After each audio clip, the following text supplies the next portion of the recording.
Kabanata 71. Inilapag ni Thea ang resume niya sa mesa. Maya-maya lang ay nag-angat ng ulo ang lalaki. Nang makita niya si Thea ay nagulat siya. Maghintay ka. Ha? Aalis na sana si Thea matapos ibigay ang resume. Pero napatigil siya at napatingin sa recruiting manager ng Ella Corporation. Nagtanong siya, may iba pa ba? Tinitigan ni Hank Wilson si Thea. Binigyan siya ng isang beses. Naging matako ang ekspresyon niya. Wala pa siyang nakitang mas magandang babae.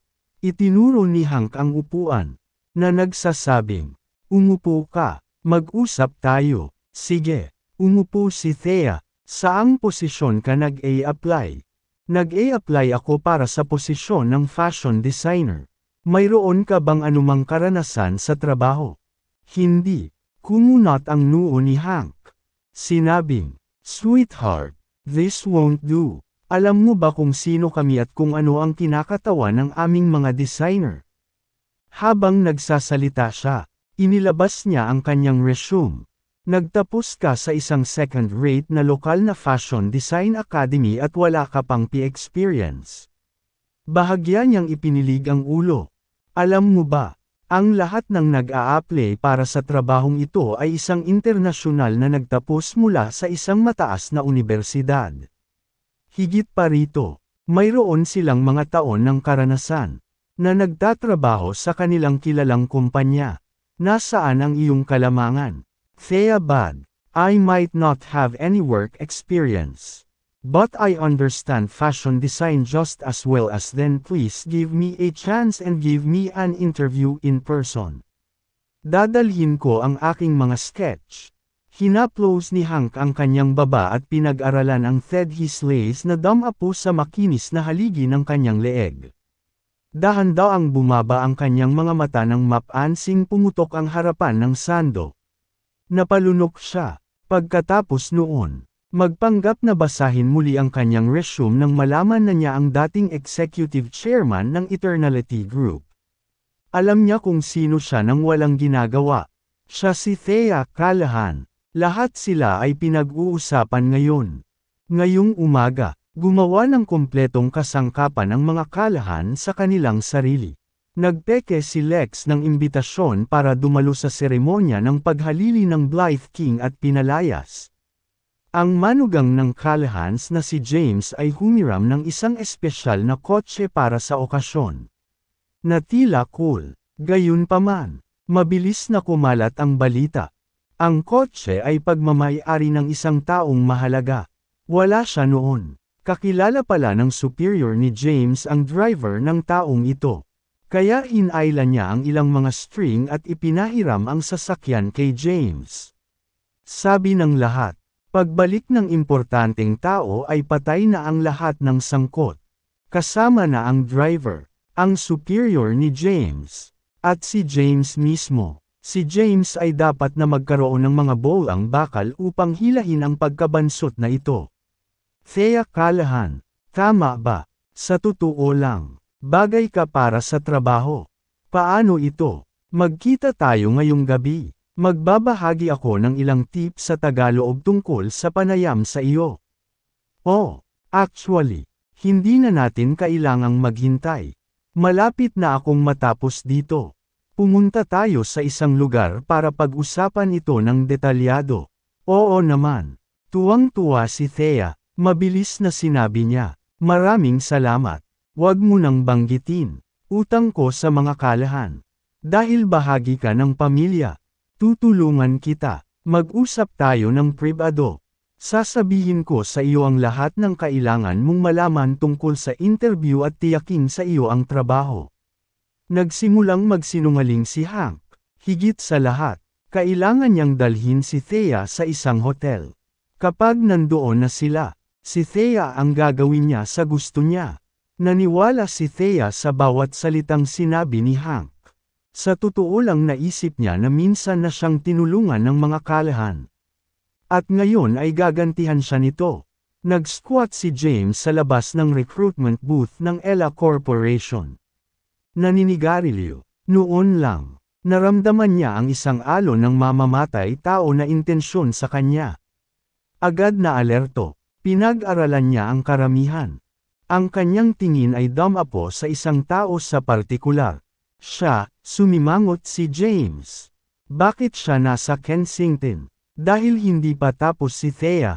Nag-alinlangan lang siya saglit habang bumunot sa babae. Oras na para umuwi. Sinabi ni Hank ang ibang mga aplikante na bumalik kinabukasan. After that, he packed his things and said, "Thea, bakit hindi tayo bumalik sa pwesto ko? Walang tao sa bahay, kaya kung ipaliwanag ang lahat ng detalyado." Ha! Natigilan si Thea, sa lugar mo. Nang makita ang gulat na ekspresyon ni Thea, mabilis na binago ni Hank ang kanyang pahayag. Mas malapit ang pwesto ko. Kaya mas convenient, kung hindi ka komportable dyan. Pwede na tayong pumunta sa opisina ko. Si Hank ay ang Human Resources Manager sa Ella Corporation. Bilang siya ang namamahala sa Pager Recruit, mayroon siyang sariling opisina. May isang sopa sa kanyang opisina, na gumagana ng maayos bilang isang kama. Pinag-isipan niya ito ng mabuti. Ipapahiga niya si Thea sa kama by hook or by crook. Pagkatapos ng lahat, binansagan siya ng media bilang pinakamagandang babae sa Kensington. Natuwa na lang siya sa pag-iisip tungkol sa mainit nitong katawan at sa magandang mukha nito. Nakahinga ng maluwag si Thea nang mabalitaan niyang pupunta sila sa opisina nito. Mabilis, sinabi niya, "Salamat, Ginoo, wag mo nang banggitin. Tawagin mo na lang akong Hank." Hinawakan niya ang kamay ni Thea. Iniwasan siya ni Thea, generously. Sabi ni Hank, paumanhin, "I thought of you as my little sister." Sa dami ng tao, gusto ko lang makasigurado na ligtas ka. Hinawakan ni Thea ang buhok niya. Nakangiti, "Huwag kang mag-alala tungkol dito." Ipinakita sa kanya ni Hank. Fair na, naunang lumabas si Thea, nang hindi niya makita si James. Natarante siya, tinawag siya, hindi niya binuhat sumimangot si Shi at bumulong. Saan siya nagpunta? "Thea, alis na tayo." "Sige." Umalis na si James. Hindi ito masyadong pinag-isipan ni Thea. Napagod siguro sa paghihintay at umalis ng maaga. Sa halip ay nagpadala siya ng voice message kay Jamnes. "Jamie, pupunta ako sa Ella Corporation para pag-usapan ang isang interview. Pwede ka munang umuwi." Nang may padala niya ang mensahe, sinulyapan niya si Hank. Matako siyang nakilala sa kanya. Nakakunot ang noo niya habang pinagmamasdan ang ekspresyon nito. Sinubukan itong takpan ni Hank. Ngumiti, "Sorry, Thea, napakaganda mo kaya hindi ko maiwasang maisip na may iba pang damit. Nagtataka ako kung ano ang pinakamagandang hitsura mo." Nag-iisip siya ng mga damit. Pinagpapantasyahan kung anong klaseng damit panloob si Thea ang magmumukhang pinaka-sexy sa mga salita ni Hank na pumukaw sa interes ni Thea. Tila si Hank ay isang taong pinahahalagahan ang kagandahan sa mga bagay at bihasa sa disenyo ng fashion. Huwag kang mag-alala, mukhang pamilyar ka sa lahat ng bagay sa fashion. Baka kailangan kong matuto ng isa o dalawang bagay mula sa iyo. Pakiramdam ni Hank ay naglalakad siya sa hangin. Isa lang siyang tao sa Human Resources. Paano niya malalaman ang anumang bagay tungkol sa disenyo ng fashion? Gayunpaman, buong pagmamalaki niyang sinabi, "I know all there is to fashion design, let's go. Sa aking opisina kung saan maaari naming sabihin ang aming mga ideya. Sa ganitong paraan, pakiusap, ihahatid kita doon." Bilang manager kay Ella, hindi ako kumikita ng malaki. Mga $50,000 lamang. Mas mataas ang year-end bonus. Kaya ko pa ring bumili ng luxury car. Balak niyang ipagmalaki ang kanyang kayamanan. Ngumiti si Thea, "Nakakabilib iyan. Napakarami mong naabot sa murang edad. Kailangan mong turuan ako ng iyong mga paraan." "Haha, mamaya na natin pag-usapan." Natawa si Hank. Sumama si Thea kay Hank sa Ella Corporation. Habang hinihintay ni James si Thea sa labas, naramdaman niya ang isang wave ng pagpatay sa layunin. Napansin ang isang pamilyar na tao sa karamihan. Mabilis niyang nilagay sa silent mode ang phone niya. Sinundan ang tao. Umalis ang tao sa job fair. Papunta sa isang mall sa likod lang.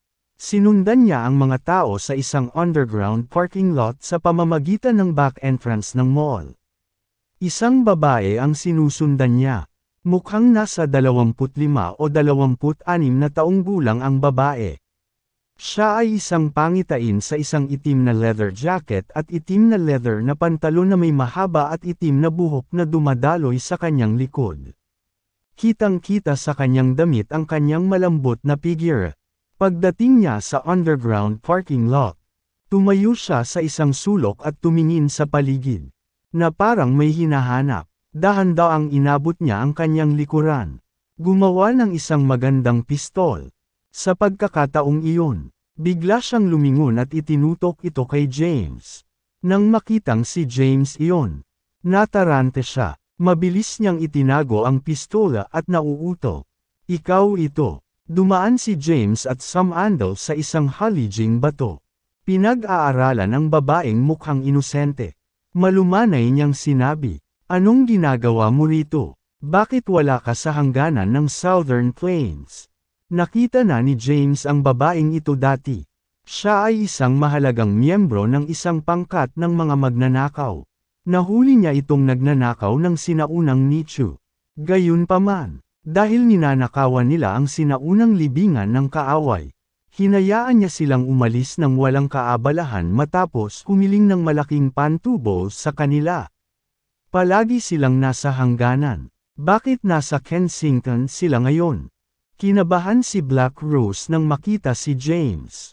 Tumutulo ang maliliit na butil ng pawis sa kanyang mukha. Siya ang Black Dragon. Ang general ng Black Dragon Army mula sa Southern Plains. Bakit nandito siya sa halip na bantayan ang hangganan? General, may sinundan ako dito. Tumingin si James kay Black Rose. Sinundan ng isang tao. Naramdaman niya ang isang alon ng pagpatay na layunin bago ito. Gayunpaman, hindi ito nagmula sa Black Rose. Maaaring sanay si Black Rose. Ngunit hindi siya ganoon katikat. Kung sino man iyon, kailangan nilang pumatay ng ilang tao para makamit ang ganoong uri ng layuning pumatay. Hindi magsisinungaling si Black Rose kay James. Ginoo, pumasok kami sa isang sinaunang libingan at nakakuha ng kayamanan. Gayunpaman, kami ay tinambangan. Ako lang ang nakatakas. Sinundan ko ang umatake sa Kensington. Ngunit lumamig na ang landas. Wala nang pakialam si James sa mga bagay na ito. Pinaningkita niya ito ng mga mata, na nagsasabing, ito ang Kensington, hindi ang hangganan. Maglaro ayon sa mga patakaran dito at umiwas sa gulo. With that, tumalikod na si James para umalis. General, nagpanik si Black Rose. Mabilis itong lumapit sa kanya at hinawakan ang kamay nito. Nagdilim ang ekspresyon ni James. Hinawakan niya si Black Rose sa leeg. Inangat siya sa lupa. Coldly, he asked, "What are you doing?" Sa kanyang leeg sa isang chokehold. Black Rose naging pula. Sa sobrang hirap, sinabi niya, sir, pasensya na. Hindi ko iniisip. I mean walang pinsala. Pakinggan mo ako." Ibinagsak siya ni James sa lupa na parang isang sako ng patatas. Agad na napaluhod si Black Rose. Nakadikit ang noo sa lupa. "Pakiusap. Ipasok mo ako, Ginoo." Walang ingat na sinabi ni James. "Ano ang ibig mong sabihin?" Sabi ni Black Rose. "Lahat ng kakilala ko ay nagbubuwis ng buhay para sa kayamanang ito. Dala ko ang susi. Dahil napuksa ng kalaban ang aming club ng ganoon kadali. Dapat silang maging makapangyarihan, bigyan ako ng iyong proteksyon. Handa akong ibigay sa iyo ang susi." Idi-dismiss na sana ni James noon. Louis gayunpaman. Napukaw nito ang kanyang interes. Nag-wave siya ng kamay. "Tumayo." "Opo, Ginoo." Tumayo si Black Rose. Tinanong ni James, "Kung gayon, aling libingan ang ninakawan mo at anong kayamanan ang nakuha mo?" Ang libingan ng prinsipe ng Orchid Mountain. Nakakuha kami ng sinaunang treasure chest doon. Ang sabi-sabi na ang kahon ay naglalaman ng isang kayamanan ng hindi masusukat na halaga. Binubuksan nito ang sikreto ng moonlit flower sa cliffside's edge, na naipasa sa libo-libong taon. Muling nagdilim ang ekspresyon ni James. Mga bulaklak na liwanag ng buwan sa gilid ng cliffside. Sino ang prinsipe ng Orchid Mountain? Ano ang kinalaman ng kayamanan mula sa libingan sa kanyang pamana ng pamilya? Kabanata 74. Ang punto ng prinsipe ng Orchid Mountain. Ang treasure chest. Ang susi, moonlit flowers on cliffside's edge. At Black Rose. Tumingin si James kay Black Rose. Maganda na nakasuot ng itim na leather jacket. Nawala siya sa kanyang iniisip. Nagkataon lang ba ito? O bahagi ba ng mas malaking plano ang lahat ng ito? General, mangyaring ipagkaloob mo sa akin ang iyong proteksyon. Muling sabi ni Black Rose. Isang nagsusumamong ekspresyon sa kanyang mukha. Napatingin si James sa kanya. Sinabi mo lang sa akin na may pumatay sa lahat ng kasama mo. Hindi lamang ikaw ay hindi tumakas. Ngunit sinundan mo ang umaatake sa Kensington. Ngayon, humihingi ka ng proteksyon sa akin. Paano ito lohikal? Paliwanag ni Black Rose. Ang mamamatay tao na kumuha ng dibdib ay hindi ang utak. Gusto ng mamamatay tao ang kahon para sa kanyang sarili. Kaya hindi niya ito ibinigay sa utak. Sa halip, tumakas siya sa Kensington, nakahiga. Kaya naman sinundan ko siya dito. Nasa akin ang susi. Kung malaman ng mastermind, hindi ako mabubuhay. Sino ang mastermind? Umiling si Black Rose. Hindi ako sigurado. Never akong nakipag-deal sa kanila. Palagi kong panganay na kapatid. Pero patay na siya ngayon. Sino ang mamamatay tao? Hindi ko rin alam. Ito ay puro kaguluhan sa libingan. Malubhang nasugatan ako. At madilim. Hindi ko nagawang tumingin ng mabuti habang sinusubukan kong mabuhay. Inilahad ni James ang kamay niya. At ang susi. Inabot ni Black Rose ang likod. Binigay sa kanya ang isang susi na dinukot niya mula sa kanyang bulsa. Pinag-aralan ito ni James. Ito ay maliit at ganap na normal. Kamukha ito ng ibang susi. Ito na ba iyon? Oo, ito ang susi sa kaban ng kayamanan. Kakaiba ang dibdib. Walang makakapag-unlock nito maliban sa key na ito. Kahit nasa pinakabagong teknolohiya. Itinago ni James ang susi, na nagsasabing, pumunta ka sa Common Clinic at hanapin si Henry. Manatili sa kanya. Kasalukuyang nasa Southern Plain si Henry. Kaya pumunta ka pagkatapos ng ilang araw. Tumalikod ulit si James para umalis. Ayaw niyang makisali. Gayunpaman, dahil may kinalaman ito sa moonlit flowers on Cliffside's Edge. Wala siyang pagpipilian na moonlit flowers on Cliffside's Edge ay ang kanyang family heirloom. Ngunit wala siyang alam tungkol sa pagpipinta. Ang alam lang niya ay ilang taon na ang painting. Sikat sa mundo ng mga antiquities. Sa kasalukuyan, ito ang pinakamahal na pagpipinta sa mundo. Ilang pekeng painting ang lumabas. Ngunit walang nakakita sa totoong painting. Pagkaalis ni James sa parking lot ay mabilis ding umalis si Black Rose. Kinuha ni James ang phone niya pagkaalis niya. Napansin niyang tinawag siya ni Thea at nag-iwan ng mensahe. Hindi na niya ito tinawag. Sa halip ay bumalik sa job fair sakay ng kanyang electric motorcycle. Ang Ella Corporation ito ay isang internasyonal, kilalang korporasyon. Dahil ang Kensington ay isang malaking lungsod. Ang Ella Corporation ay nagtatayo ng isang sangay dito Human Resources. Ang opisina ng manager. Umupo si Thea sa sopa. Pinagdikit ang mga paa. May hawak siyang baso ng tubig na ibinuhos ni Hank para sa kanya.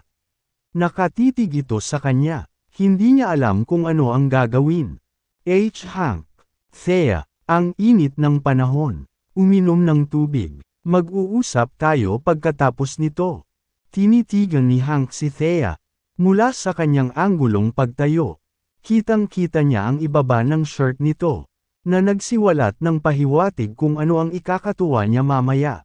Nagiging excited na siya, nilagyan niya ng gamot ang tubig. Hanggat iniinom ni Thea ang tubig. Dapat niyang gawin kung ano ang gusto niya. Uminom ka, Thea. Hindi na nakapaghintay si Hank. Pinagpapantasyahan niya ang mangyayari. Nakatitig sa mga kamangha-manghang figure ni Thea. Natuyo ang kanyang bibig. Sumimsam si Thea sa kanyang tasa. Nakahinga ng maluwag si Hank nang makita siyang umiinom. Umupo siya sa tapat niya at nagsimulang makipag-chat sa kanya. Ngayon ay kailangan na lang niyang hintayin ang pagpasok ng droga.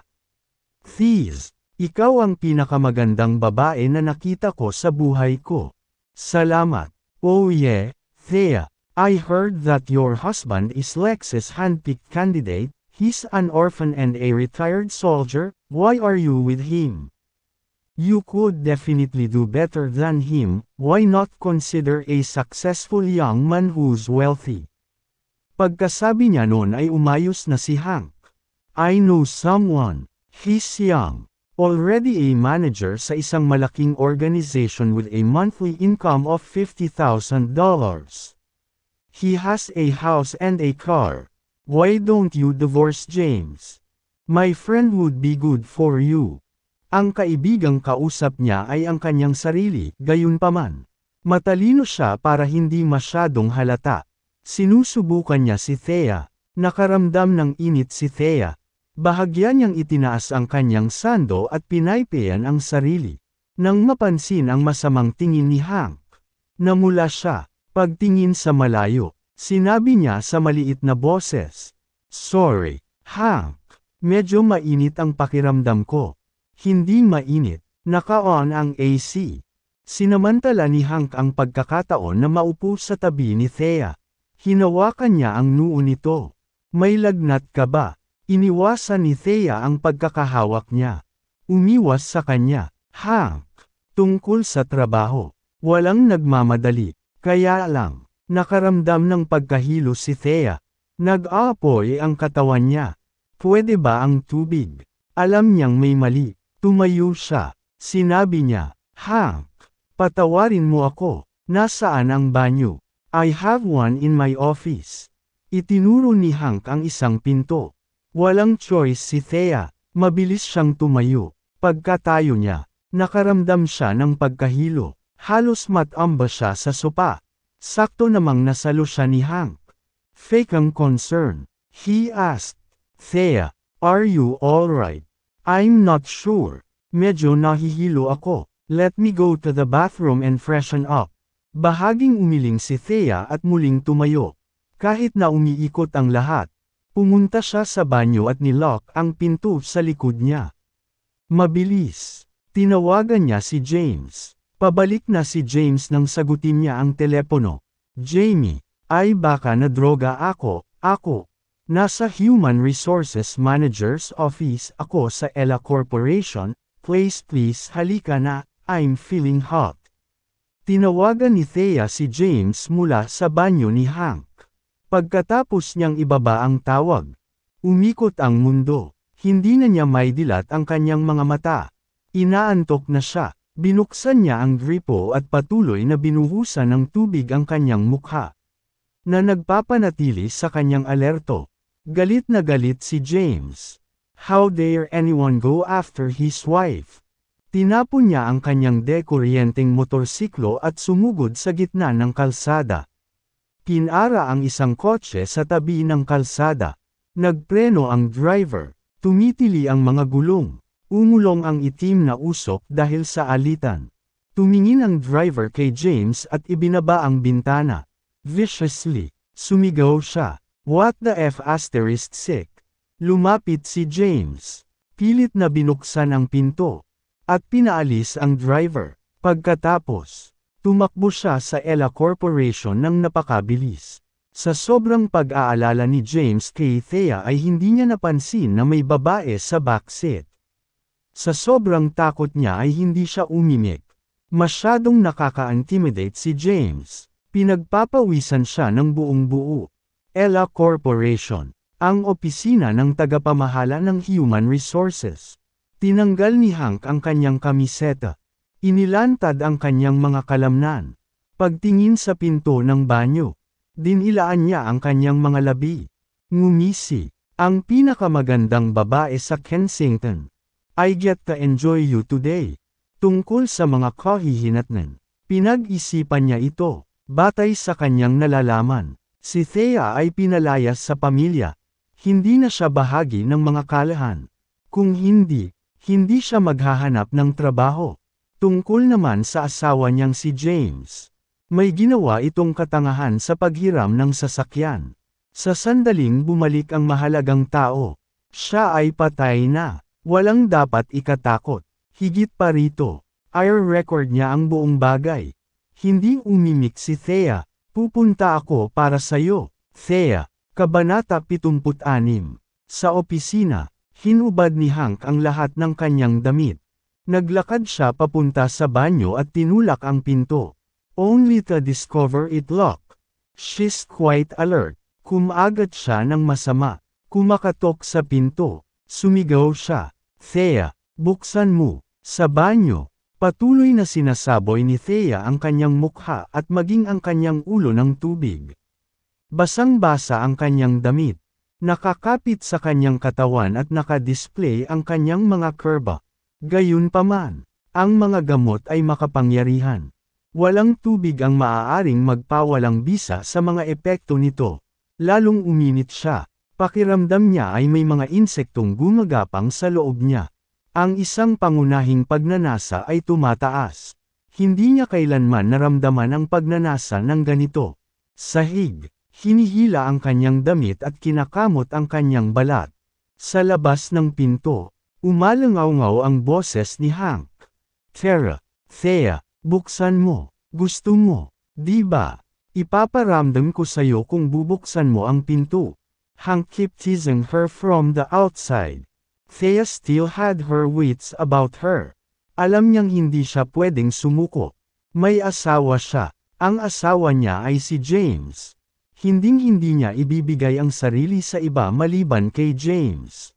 Umupo siya sa may floor. Her face as red as a tomato, she looked like she was in pain. Ilang minuto nang tumatawag si Hank. Ngunit hindi pa rin binubuksan ni Thea ang pinto. Sa sobrang galit niya ay sinimulan niyang sip-in ang pinto. Gusto niya itong sip-in. Anyway, nakauwi na ang lahat. Walang tao sa paligid. Kahit na gumawa siya ng racket. Walang makakaalam. Lagi siyang makakakuha ng magkukumpuni ng pinto kinabukasan. Paano maipapasa ang gintong pagkakataong ito? Paulit-ulit niyang sinipa ang pinto. Once, twice, thrice. Bawat kak ay nagpaparamdam sa puso ni Thea. Pagkaraan ng ilang minuto, sa wakas ay nagawa niyang ibagsak ang pinto. Napalunok siya nang makita niya si Thea na nakalupasay sa sahig. Basang-basa, pulang-pula ang mukha niya. Agad niyang niyakap ang sarili looking at her. He said playfully, "Anong nararamdaman mo? Grabe, magmakaawa ka dito. Magmakaawa ka at tutulungan kita." Ayaw na niyang madaliin ang mga bagay-bagay. This was his office, he could do whatever he wants with Thea. Nakangiting kinuha niya ang kanyang telepono at nagsimulang mag-record. Yumuko siya at pilit na inilayo ang mga braso ni Thea sa katawan nito. Napunit ang kanyang shirt, may napunit na tunog. Ang mga butones ni Thea ay bumungad, na nagpapakita ng puting lace at kulay rosas na balat. Perfect. Absolutely perfect. Hinangaan ni Hank si Thea. He was going to take his time. He wanted to wait until Thea almost could take it. Begging him to take her instead. Magmakaawa ka, Thea. Magmakaawa ka na ihatid kita. Nakaramdam ng pagkahilo si Thea. Gusto niyang sumagot. Ngunit sinabi sa kanya ng kanyang instincts na itikom ang kanyang bibig. Kinagat niya ang kanyang dila. Ginamit ang sakit upang mapanatili ang kanyang huling onsa ng loika tungkol sa kanya. Alam niyang darating si James. Matapos matanggap ni James ang tawag ni Thea, tumakbo siya ng kotse at tumakbo sa Ella Corporation ng napakabilis, na binabaliwala ang lahat ng mga ilaw at pamantayan. Hoy! Sino ka? After office hours na, galit na pumasok si James sa Ella Corporation. Lumapit ang ilang security guard. Sumisigaw, "Ikaw, mag-freeze!" Naikuyong ni James ang kanyang kamao at sinuntok ang isa sa kanila. Lumipad ang gwardya ng ilang metro ang layo, sinampal siya sa lupa at nawalan ng malay. May nanggugulo. Dali! Ang ilan sa mga gwardya ay tumawag ng backup. Lumapit si James sa isang gwardya. Binuhat siya mula sa lupa. Malamig na tanong niya, saan ang opisina ng Human Resources Manager? Siya ay kahawig ng isang hayop sa sandaling iyon. Ang kanyang mga mata ay pula. Sa sobrang takot ng guard ay binasa niya ang sarili at nagsimulang manginig. Sa ikatlong palapag, tinabi siya ni James. Maya-maya pa, ilang gwardya ang lumapit na may dalang mga electric baton. Naikuyong ni James ang kanyang mga kamao at sumugod sa kanila. He knocked them out mercilessly. His face a hard mask na talo sila nang wala sa oras. Nakahiga sa lupa na may bali ang mga paa. Umuungol sa sakit. Nagmamadaling umakyat si James sa hagdan patungo sa ikatlong palapag. Nakita niya ang opisina ng manager. Sa loob ng opisina, kinaladkad ni Hank si Thea palabas. Inihagis siya sa sopa. Ang damit ni Thea ay sira-sira. Masisiraan na siya ng bait. Si Hank ay parang pas ang naglalaro ng daga, na may suot na mapaglarong ekspresyon. Thea, magmakaawa ka, magmakaawa ka. Napakagatlabi si Thea, kahit hindi na kaya ng katawan niya. Tumanggi siyang magsalita. Noon lang, may nangyari, bumagsak. May sumipa sa nakakandadong pinto ng opisina pababa. Bumagsak ang pinto ng opisina. Galit na sumugod ang isang lalaki. May mga ugat sa mukha. Sino ka? Sakto namang napalingon si Hank para makitang bumagsak ang pinto at isang lalaking nagmamadaling pumasok. Naramdaman niyang bumaba ang temperatura sa silid. Pakiramdam niya ay nahulog siya sa yelo. Nang hindi sinasadya, kinilig siya. Lumapit sa kanya si James. Sino ka? Nakita ni James si Thea na nakahiga sa couch. Basang-basa ang katawan at sira-sira ang damit. Bumangon ang galit sa loob niya. Inabot niya ang likod niya. Naglabas ng 2 pilak na karayom. Swoosh! Lumipad ang mga karayom mula sa kanyang mga kamay. Napaungol si Hank, bulag na siya ngayon. Hinawakan ni James ang braso niya at hinayla ng malakas. Basag. Nabali ang braso niya. Isang paa ang pamatong sa kanyang tuhod. Nabali ang tuhod ni Hank. Bumagsak ang kanyang katawan sa lupa. Napilayan siya isang paa ang tumapak sa kanyang dibdib. Mas pinabigat ito ni James. Nabali ang mga tadyang ni Hank nang walang labis na pagsisikap. Natigilan si Hank. Noon lang. Nakaramdam siya ng takot. Ito ba ang demonyo? Halos hindi niya naiintindihan ang nangyayari habang nawala ang kanyang paningin. Paa, at tadyang. Namutla ang mga security guard na nandoon. Nakatayo sila sa entrance ng opisina. Wala ni isa sa kanila ang nagtaas ng daliri. Tinatak ni James ang puso ni Hank. Sumigaw si Hank bago siya nawalan ng boses. Nakasubsob ang ulo niya sa gilid. Na humihinga ng huli. Matapos patayin si Hank, lumapit si James sa sopa. Thea, ako ito. James. Nawalan na ng malay si Thea. Nang marinig ang isang pamilyar na boses. Narinig niyang minulat niya ang kanyang mga mata. Nang makitang si James iyon. Nakahinga siya ng maluwag. Jamie, iuwi na kita. Binigyan ni James si Thea ng isang tableta na nagpatamba sa kanya kaagad. Sa sandaling makita ni James si Thea, alam niyang nasa sistema niya pa rin ang droga. Kailangan niyang alisin ang mga ito sa sistema niya bago ito magdulot ng mga problema.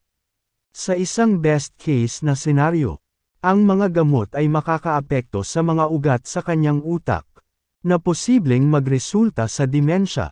Sa isang pinakamasamang sitwasyon, mamamatay siya, gamit ang mga pilak na karayom na dinadala niya kung saan-saan. Tinusok niya ang balat ni Thea, naglalabas ng mga lason sa katawan nito. Pagkatapos noon, kinarga niya si Thea, tuluyang umalis. Nagtipon-tipon ang kanilang security guard sa entrance ng opisina. Ang ilan sa kanila ay may dalang mga electric baton. Ngunit walang lakas ng loob na pigilan siya. Habang papalapit si James na nakaakbay kay Thea, umatras sila. Nay no, nay no. Umalangaw-ngaw sa labas ang tunog ng mga sirena ng pulis. Kumunat ang noo ni James. Agad naman siyang tumawag. The Blythe King was in the middle of a meeting when his phone ring nang mapansin na unknown number iyon. Itinaas niya ang kanyang kamay para ihinto ang meeting. Hello. Who is this? Ako ta, James. May napatay ako sa Ella Corporation. May kasamang pulis ngayon. Takpan mo ako, Black Dragon. Hindi ako ang iyong subordinate, hindi mo masasabi sa akin kung ano ang gagawin. Papatayin ko ang lahat ng mga saksi. Huwag kang padalos-dalos. Gagawin ko. Narinig ni James ang sirena. Alam niyang darating ang mga pulis. Gayunpaman, hindi niya nais na malaman ang lahat ng mga bagay na nangyayari ngayon. Isang ordinaryong babae lang si Thea at nakaranas na ng sapat na pang-aabuso. Ayaw ni James na masangkot ang mga pulis dahil kakalat ang balita. At magkakaroon ng kaguluhan sa lungsod. Bagamat ayos lang si Thea, tiyak na magbubunga ng tsismis kung may mabalitaan. Matagal na siyang naging sentro ng tsismis. Ayaw ni James na magdulot pa siya ng gulo. Kaya, tinawagan niya ang Blythe King. Pagkatapos ng tawag, bumalik siya sa opisina at umupo sa sofa. Naghihintay ng reply. Samantala, 12-dosenang mga security guard ang nagtipon sa pintuan. Puno ng pawis ang kanilang mga mukha at may hawak na mga dekoryenteng batuta. Takot na pumasok sa silid ng opisina. Sa loob ng opisina, ang walang buhay na katawan ni Hank ay nakahandusay sa pool ng dugo sa lupa. Ang Blythe King ay nasa isang pulong nang matanggap niya ang tawag mula kay James. Narinig niya ang ugali ni James at nag-aalala na si James ay kumilos ng walang ingat. Ang mga gawain sa Ella Corporation at ang militar na ang bahala dito. Ihanda agad ang sasakyan. Pupunta ako sa Ella Corporation. Ella Corporation. Lumipas na ang mga oras ng opisina. Ngunit marami pa ring empleyado ang nag-o-overtime. Sa unang palapag, mahigit 12 mga security guard ang nakahandusay sa lupa na may pinsala sa mga kamay o binti. Hindi minor fractures ang mga nasugatan ngunit dulot ng pagkakabit sa sobrang lakas na naging sanhi ng tuluyang pagkabali ng kanilang mga paa. Ang mga security guard ay nakahiga sa lupa at napaungol sa sakit. Namatay pa nga ang ilan sa kanila dahil sa pagkawala ng dugo. Dumating ang mga pulis. Hinarangan ang eksena, at nagpadala ng mga ambulansya. Ang club ay isang ganap na armado na espesyalisadong unit ng pulisya. Nang makakita ng ganoong madugong eksena, lubos silang naging mapagmatsyag nang magsimula silang magtanong tungkol sa sitwasyon. Matapos malaman na nasa loob pa ng gusali ang salarin, nagmamadali silang nag-strategize. Biglang nakatanggap ng tawag sa telepono ang kapitan ng team mula sa mga nakatataas. Na ipinaalam sa kanya na huwag makialam sa isyu sa Ella Corporation at malapit ng sakupin ng militar. Lumitaw ang mga sasakyang militar sa labas ng Ella Corporation. 12-dosenang mga jeep ang lumapit sa gusali. At lumitaw ang libo-libong sundalong militar na kumpleto ang sandata. Kaagad, pinalayas nila ang mga nanunood sa labas ng gusali at pinalayas ang mga pulis. Humigit kumulang 10 minutong naghihintay si James sa opisina habang nagpapakita ng militar at tuluyang pinigil ang mga security guard. Isang matipunong nasa katanghaliang tao ang pumasok sa opisina at sinulyapan ang walang buhay na katawan ni Hank na nakahandusay sa lupa. Pagkatapos, binaling niya ang tingin kay James, na nakaupo sa sofa at kalong-kalong si Thea. Lumapit siya sa kanila at sinaway na may bakas ng pagkadismaya sa mukha. James, nasa Kensington ka, hindi sa Southern Plains. Paano ka naging walang awa? Tumayo si James na kinarga si Thea at sumagot. Aalis ako sa likod ng pinto. Ayusin mo ang sasakyan para maibalik ako ng ligtas. Ayokong may kumalat na balita tungkol sa nangyari ngayon dito. Kaya mas mabuting pangasiwaan mo ang mga tao. Sino ang nakakita sa akin ng maayos? Tumalikod na si James at umalis. Nadismaya ang Blythe King. Siya ang marangal na commander ng Western Border at kamakailan ay na-promote bilang Commander-in-Chief ng 5 hukbo. Ngunit siya ay inutusan ni James. Gayunpaman, talagang umaasa siya na hindi siya nagdudulot ng gulo kay James. Tahan na, lumingon si James na karga-karga si Thea at sinulyapan ang Blythe King na nakasuot ng uniforme ng militar na may 5 bituin sa balikat. Ano, may iba pa ba? Walang ganang sabi niya. Please don't cause any more trouble. After all, this kind of stuff falls under my jurisdiction. Huwag mo na akong pahirapan. I'm begging you. Okay. Isang mata sa mata at ngipin sa ngipin. Tumalikod na si James at umalis. Walang kinatatakutan si James. At hinamak niya ang mga batas na ikinagalit ng Blythe King. Ngunit wala siyang magawa laban sa kanya. Wala siyang pinanghahawakan na arestuhin si James. Ang huli ay gumawa ng isang karumal-dumal na krimen maliban kung ang pinakamataas na komandante ay nagbigay ng utos, malalim na hininga at itinuro. Magpadala ng kotse sa pintuan sa likod at ibalik siya. Naiintindihan. Agad na pumunta ang mga subordinate ng Blythe King para mag-ayos. Pagkatapos, muli siyang nagbilin. Kunin ang lahat ng footage ng surveillance camera sa loob ng Ella Corporation. Aliwin ang mga pamilya ng mga napinsala ni James. At ibigay sa kanila ang anumang kailangan nila. Ito man ay paggamot o kabayaran. I-detain ang lahat ng mga security guard na nakakita kay James dito ngayon at ipapirma sa kanila ang isang non-disclosure agreement. Lahat ng nakita nila ngayon ay mas mabuting dalhin sa kanilang libingan, kung hindi. Sisiguraduhin kung mananagot sila kung anumang salita sa araw na ito ang lumabas *** ganito. Ipahayag sa publiko na ito ay isang magkasanib na ehersisyo sa pagitan ng militar at pulisya. Mabilis na nag-ayos ang Blythe King para asikasuhin ang bagay. Tulad ng para sa namatay na si Hank. Nagpadala siya ng isang tao upang siyasatin ang kanyang pagkakakilanlan ngunit kung alam na niya ay mula kay Wilsons. Isa sa Grade 4 nanograms Kensington. Nagpadala siya ng mga tauhan para ipaalam ng personal ang mga Wilson. Na sinabi sa pamilya na hinahangaan niya si Hank at kinuha siya para sa lihim na pagsasanay bilang isang espesyal na ahente. Kaya, hindi makakauwi si Hank sa loob ng maikling panahon. Sa totoo lang, palihim na dinadala ang kanyang katawan para i-cremate. Nakauwi si James sakay ng kotseng inihanda ng Blythe King. Lumabas na ang lahat, at walang tao sa bahay. Binuhat niya si Thea, na natutulog, sa kama, nang makitang basang-basa ang damit nito.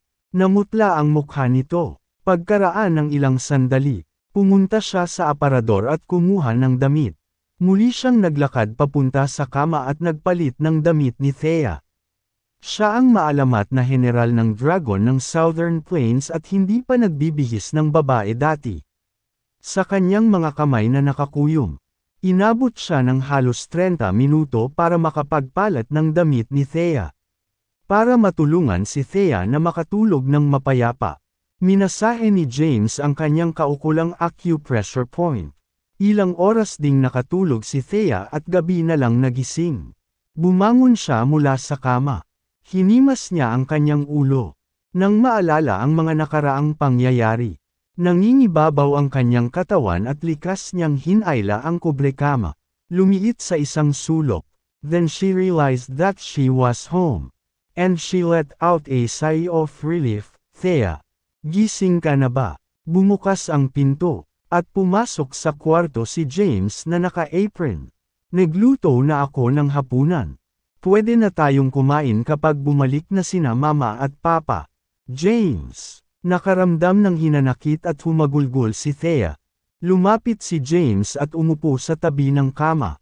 Agad na yamakap si Thea sa kanyang mga bisig at sumigaw.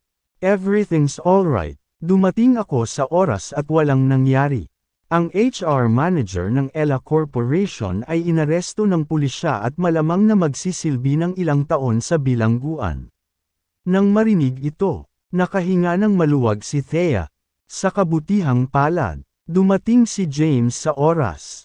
Kung hindi, ang mga kahihinatnan ay magiging mapaminsalang. Still, thinking back about it scares me. Naisip ni Thea, salamat, James. Kailangan mong maging mas maingat sa hinaharap. Hindi maiwasan ng mga lalaki na ma-mesmerize sa iyong kagandahan. This won't do. I'll have to follow you everywhere from now on. Natawa si Thea sa sinabi ni James. My clothes, pinalitan mo ba? Bumaba ang tingin ni Thea sa damit na suot niya. Oo, kasama ang underwear ko. Napakamot ng ulo si James na may hiya. Basang-basa ka at nag-aalala ako na baka sipon ka. Kaya pinalitan kita pagka-uwi natin. Wala akong nakita. Binihisan kita ng nakita. Path. Stupid, I'm your wife. Why would you have to close your eyes? By the way, I only remember you breaking into the office but can't recall anything that happened after that. What happened? Si James ay nabighani sa ngiti ni Thea. Ang kanyang ngiti ay parang bulaklak na namumukadkad. Napakaganda, napakaliwanag. Ano ang kahulugan ng isang nakakaakit na ngiti? Malamang ang sagot niya ay isang ngiti. Bumalik sa katinuan si James pagkatapos ng sandaling pagkatulala. Wala kang malay pagdating ko. I called the police and then the manager. The police and then the manager got arrested. Nag-aalala si James na baka matrauma si Thea sa nangyari. Kaya mahinahon siyang nagpaliwanag at inaliw. Labis na gamaan ang loob ni Thea. Natutuwa siyang nakabasa ng maraming aklat at magagamit niya ang kaalaman upang matukoy ang panganib ng maaga. Kung hindi niya maisip ang mga kahihinatnan kung hindi niya ito napagtanto. Let's go eat. Yaya ni James kay Thea. She nodded her head masunurin. Natapos na si James sa paghahanda ng pagkain habang tulog si Thea. Ang mga kalahan na lumabas ay bumalik sa tamang oras para sa hapunan. Naglakbay sila sa supermarket, at pumasok sila sa bahay. Pinag-uusapan nila ang magkasanib na ehersisyo sa pagitan ng puwersa ng militar at pulisya. Sok. Napaka-engrandi ng eksena, 12-dosenang mga sasakyan at sobrang kahanga-hanga. Bulalas ni Gladys habang inaalala ang tagpong may takot. Thea, huwag mong sabihin sa mga magulang mo ang nangyari. Natatakot akong mag-alala sila. Bulong ni James. Sige, tumango si Thea. Mabuti na lang at walang nangyari sa pagkakataong ito. Mag-aalala sina nanay at tatay kung sasabihin ko sa kanila ang tungkol dito. Isip ni Thea, Ma, anong nakakakilig? Anong exercise ang nangyari? Tumayo si Thea at kinuha ang mga bagay na hawak ni Gladys, kaninang hapon lang. Nagkaroon ng joint exercise ng military at police forces sa labas ng Ella Corporation. Maraming tao ang ipinadala doon. I heard that even a higher up like the Elysian si King, nakakahiya naman na dumating ako noong paalis na sila kaya hindi ko talaga nakita ang engranding itsura. Nagulat si Thea isang pinagsamang ehersisyo sa labas ng Ella Corporation. Thea glanced at James. Jarrett shrugged and said, I've no idea about it. Wala akong nakitang joint military police exercise nang ibalik kita. Hindi na masyadong nag-isip si Thea. Mom, that dinner is ready, we were waiting for you both to come home and eat together. Pumasok ang pamilya sa bahay. Agad na pumunta si James para ihanda ang mga plato at kagamitan. Habang kumakain, "Path, are you trying to kill me? James, hindi mo ba alam na masama na ang pakiramdam ko at hindi makakain ng maanghang na pagkain? Bakit dinagdagan mo pa?" Iniluwa ni Alyssa Myers ang pagkain sa mesa at nagreklamo. "Are you complaining that it is too spicy? Then why don't you cook?" James kindly prepared the meal and waited for us to eat together. "Yet you're being picky." Tuldok. Inilapag ni Gladys ang kanyang mga gamit at pinag-uusapan siya. Mabilis na pinigilan ni David si Alyssa. "Nanay." Nakaramdam ng hinanakit si Alyssa at maluha-luha na siya. Dati, napakabait ng biyenan niya sa kanya. Ngunit ngayon ay nagsasalita siya para sa manugang na nagpakasal sa kanilang pamilya. "I'll be mindful not to add too much chili in the future." Humingi ng tawad si James. Ayaw niyang magkaroon ng matigas na relasyon sa pagitan ng pamilya dahil magugulo ito kay Thea. "Kumain ka sa labas kung sa tingin mo ay masyadong maanghang." Dinampot ni Gladys ang kanyang utensil at naglagay ng kapirasong karne sa plato ni James na may ngiti sa labi. "James, bumisita ako sa ilang lugar at nakakita ng ilang magagandang lokasyon na may makatwirang presyo. May sapat kaming pera para magbukas ng klinik. Magagamit namin si Thea para i-advertise ang aming serbisyo. Kahit si Thea ay nakuha muli ang kanyang magandang hitsura. Kaya tiyak na makakaakit ng maraming customer. Tiyak na magkakaroon tayo ng magandang negosyo." Napaka-helpless ni James dahil hindi siya interesadong magbukas ng klinik. Pag nagbukas ang klinik, siguradong pumila sa klinik ang mga mayayamang figure na iyon. "It'll make me lubhang abala," isip ni James. Kabanata 81. Ngayon, gusto na lang niyang manatili sa tabi ni Thea at masiyahan sa masayang buhay. "Mom, we can make plans for it next time." Hindi ba nabanggit ni David na gusto niyang bumili ng kotse?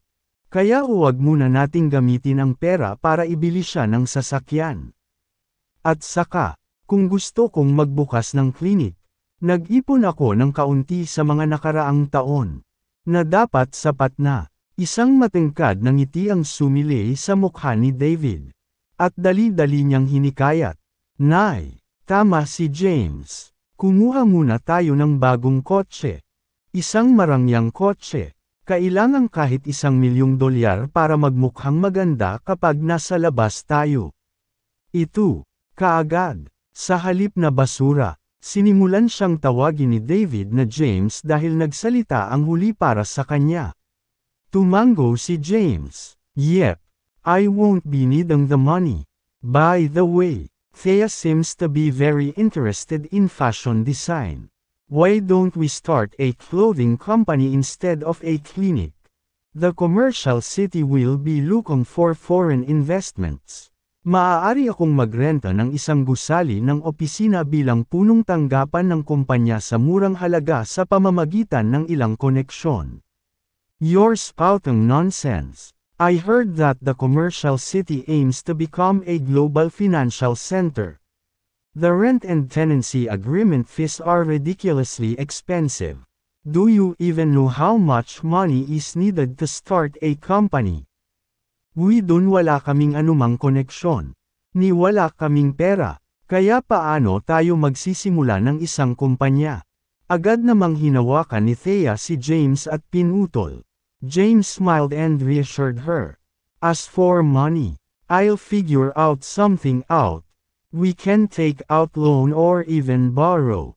If it is something you like.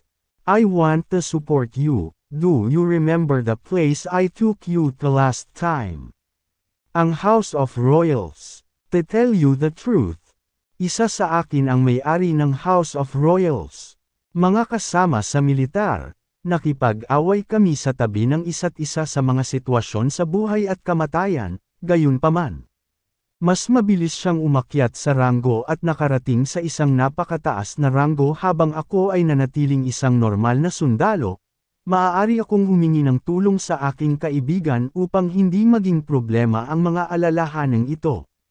Ano? Kaibigan mo ang may-ari ng House of Royals? Nanlaki ang mata ni Gladys. Ang House of Royals ay ang pinakamarangyang villa sa Kensington. Ito ay sumasaklaw sa isang lugar na 30 ektarya at ang mismong kahulugan ng maluho. Ang pagkakakilanlan ng may-ari ng House of Royals ay palaging isang misteryo. Ang mga alingaw-ngaw ay na ang lugar ay hindi isa kung saan maaari kang manirahan kahit na mayroon kang pera. Yeah, he used to be my military comrade. But now he is settled some affairs abroad and had temporarily handed the House of Royals to me. Thea, I want to hold our wedding there and make you the happiest bride in the world. Tumango si James. Halia Alnight. Bago pa matapos magsalita si Thea ay tumawa ng masaya si Gladys at pinutol siya, gawin mo na. Sa House of Royals idaos ang kasal. You better hold it soon. How about on the old man's birthday? I heard the old man is spending 30 million to rent the Kensington Hotel para ipagdiwang ang kanyang kaarawan. Idaraos namin ang kasal sa parehong araw sa pinakakaakit-akit at engranding lokasyon ng Kensington. Ang House of Royals. Gagawin namin ang egotistic na matandang iyon kahit na ang House of Royals ay hindi pag-aari ni James.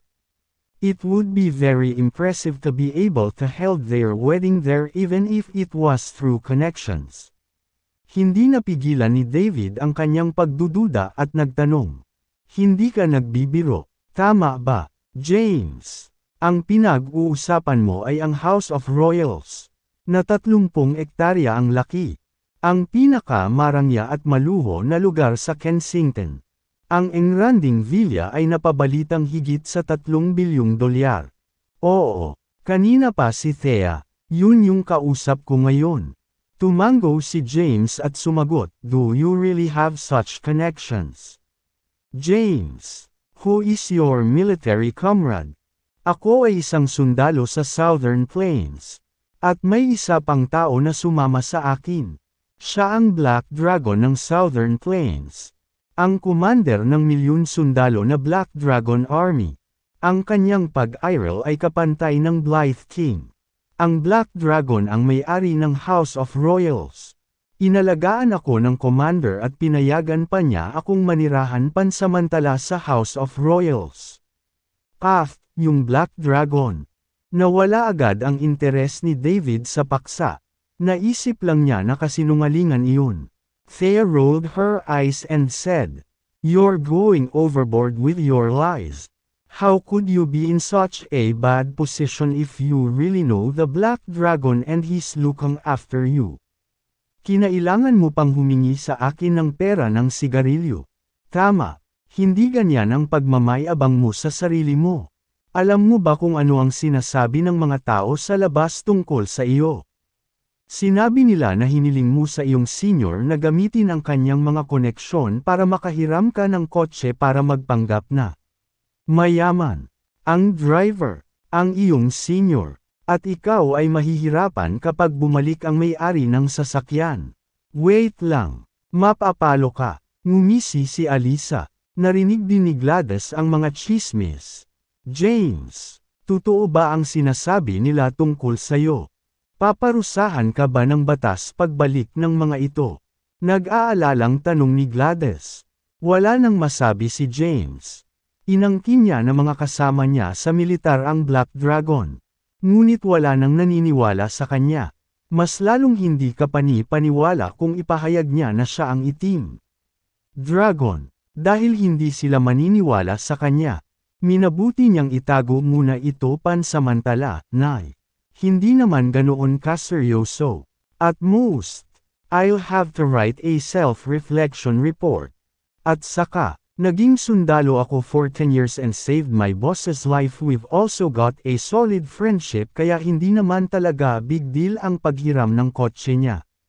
Napakamot siya sa ulo at nagpaliwanag. Nakahinga ng maluwag si Gladys at tinapik ang kanyang dibdib. That's good. By the way, is it really possible to hold your wedding at the House of Royals? It wouldn't cause any trouble. Right. It's absolutely possible. The House of Royals is the Black Dragon's residence. He is abroad for some business right now and will not be coming back anytime soon. Plus, I really am acquainted with him. We even went on a mission love affair about 8 years ago. Kahit matagal na yun. Very loyal si Lou, palagi siyang pumapayag sa mga hiling ng mga sundalo niya basta wag lang sobra. Maaari kang magtanong sa paligid kung hindi ka naniniwala sa akin. Siya ay may reputasyon ng pinahahalagahan at inaalagaang mabuti ang kanyang mga sundalo. Muling pagtitiwala ni James sa kanila. Kumatok. Kumatok. Kumatok. Biglang, ang tunog ng katok ay nagmula sa pinto. Ang pamilya ni Howard ay nagpakita sa pinto na may bagong share transfer agreement. Kabanata 82. Kinuha ni Lee ang 20% ng mga bahagi ng pamilya at inalok ito sa pamilya ni Benjamin. Iniutos din niya na talikuran ni Howard ang kanyang posisyon bilang executive chairman at dapat siyang patawarin ng pamilya ni Benjamin. Kailangang imbitahan si Thea pabalik. Kung hindi, masisipa si Howard sa Callaghans. Kaya naman, naghanda siya ng mga regalo at muling nagpakita sa bahay ni Thea. Sa pagkakataong ito, wala masyadong tao ang sumabay sa kanya. Tanging ang direktang pamilya ni Howard. Sina Jolie, Tommy, at Megan ang sumama sa kanya. Lahat silang apat ay may hawak na regalo sa kanilang mga kamay. Marahang kumatok si Howard sa pinto. Nag-uusap ang pamilya ni Thea habang kumakain. David, buksan mo ang pinto, utos ni Gladys. Kalahati. Sige. Ibinaba ni David ang kanyang mga kagamitan at tinungo ang pagbukas ng pinto. Nang makitang pamilya iyon ni Howard, agad niyang tinanggap ang mga ito nang nakangiti. Uncle, what brings you here? Please come in. Lubhang nadismaya si David na tumanggi si Gladys na bumalik sa mga Callahan. Malapit na siyang mawala ng trabaho at walang trabaho. Magugutom ang kanyang pamilya nang walang suporta mula sa mga Callahan na nag-imbita sa kanila sa loob ng bahay. You could have come without bringing gifts. By the way, kumain ka na ba? We're having dinner right now. You should come and join us. Lisa, ano pang hinihintay mo? Bilasan mo at ipaghanda mo na sila ng mga ulam. Sigaw ni David habang inaakay ang pamilya ni Howard sa bahay. Tumayo si Benjamin at binati. Howard, Jolie. Seryoso ang ekspresyon ni Gladys at biglang ibinaba ang kanyang mga kagamitan. Tinitigan ang pamilya ni Howard na pumasok sa bahay. Anong ginagawa mo dito? Mom, how about you don't say too much? Si Uncle has personally came to visit us. What is with your attitude? Napapanahong sabi ni David. Tumahimik ka. Sigaw ni Gladys. Hindi nagalit si Howard at nakangiting sinabi. Benjamin. Gladys. Naparito ako para humingi ng tawad. Alam mo namang malapit ng ipagdiwang ni tatay ang kanyang 8 kaarawan. Hindi ba't makabubuting magkasundo kaming pamilya? Sinabi pa ni tatay na ibibigay niya kay Benjamin ang 20% namin. Seryoso, natuwa si David. Tito, auntie, huwag kang tumayo dyan at maupo ka. James, anong ginagawa mo? Bumangon ka at ibigay mo na sa kanila ang upuan mo. Lumiwanag ang ekspresyon ni Alisa nang marinig niya ang mga ito habang inihahanda ang mga gamit, nagmamadali niyang inaliw ang mga ito. Naghanda si James para bumangon. Umupo ka, utos ni Gladys. Agad na umupo ulit si James. Anong problema? Natatakot ka na hindi papayag ang Celestial Group na makipagtulungan sa Eternality kung wala si Thea. Pinalayas ng matandang lalaki ang pamilya namin sa Callahan sa harap ng napakaraming maimpluwensyang tao. 20% ng pamilya ang nakikihati. Ano ang itinuro mo sa amin? Naibigay ito at bawiin bukas. Pinandilatan ni Gladys ang pamilya ni Howard at sinabing walang pakialam PRCENT ng mga bahagi ng pamilya ay lubhang nakatutukso. Ito ay katumbas ng 100 milyon sa mga ari-arian. Gayunpaman, nagpakasal si Gladys sa Callahan sa loob ng 1 dekada at lubos na pamilyar sa karakter ni Lex. Kaya posibleng ibigay niya ito sa kanila ngayon at aalisin ito kapag nagalit muli siya balang araw. Mama, itigil mo na ta. Mom, 20% of the shares. Kahit ayaw mo, isipin mo kami. Malapit na kaming magka-baby ni David. Dapat isipin mo lang ang apo mo. Labis na balisa sina David at Alisa sa inaasal ni Gladys. Thea, I'm sorry. Ako ang may kasalanan noon. Hindi kita dapat ininsulto. I'm begging you to come back and resume your position as the executive chairman. There are maraming mga gawain sa kumpanya ang naghihintay sa iyo. Humingi ng tawad si Tommy. Bumalik ka na lang. Thea, sabi ni Lolo na pwede mong ipagpatuloy ang pagiging executive chairman ng grupo. Katulad ng dati ang buwan ng sweldo mo, 300,000. Napangiwi si Megan. Nang marinig ang mga ito, natukso rin si Thea. Gusto niyang bumalik sa trabaho sa halip na manatili sa bahay na mag-aksaya ng oras. Gayunpaman, nanatili siyang tahimik matapos makita ang ekspresyon ni Gladys. We don't need it. Matigas si Gladys sa desisyon niya. Hindi niya gustong bumalik sa Callahans para lang manlay. Gladys, bakit kailangan mong maging matigas ang ulo? Bakit tumanggi sa pera? 20% ito ng bahagi ng pamilya. Ang mga Callahan ay maraming negosyo at lahat ay kumikita. Ang pagkakaroon ng 20% ay halos 1 milyon sa isang buwan. Sabi ni Jolie, Nay, tanggapin mo na agad. Si David ay malapit nang umiyak sa gulat na katumbas ng isang marangyang kotse bawat buwan. Kabanata 83. Mom, I'm begging you, huwag kang magalit sa kanila. Okay, pagmamakaawa ni Alisa, ang kanyang mga bag, damit, at mga pampaganda ay nakadepende sa bahagi ng kanilang pamilya. Nakangiting sabi ni Howard, Gladys, let's let bygones be bygones. Dad is being very generous this time, giving 20% of the shares at once. Bahagyang tinukso ng share si Gladys. 20% ng mga pagbabahagi ay maraming pera. Nang pumanaw ang matanda, ito ay nagkakahalaga ng daan-daang milyon sa mga ari-arian. Ang walang kwentang asawa kung si Benjamin ay hinding-hindi kikita ng ganoon kalaking pera kahit na siya ay nagtrabaho sa buong buhay niya. Gayunpaman, gusto niyang umiyak habang iniisip ang pagtrato at pagdurusa na dinanas niya at ang posisyon ni Benjamin sa Callahans. Naalala niya kung paano kinuha ng mga Callahan ang kredito mula kay James at ininsulto pa ang kanilang pamilya kahapon. Naalala niya kung paano sila pinaalis ni Lex mula sa mga Callahan. Sa umaga, nagalit ito sa kanya.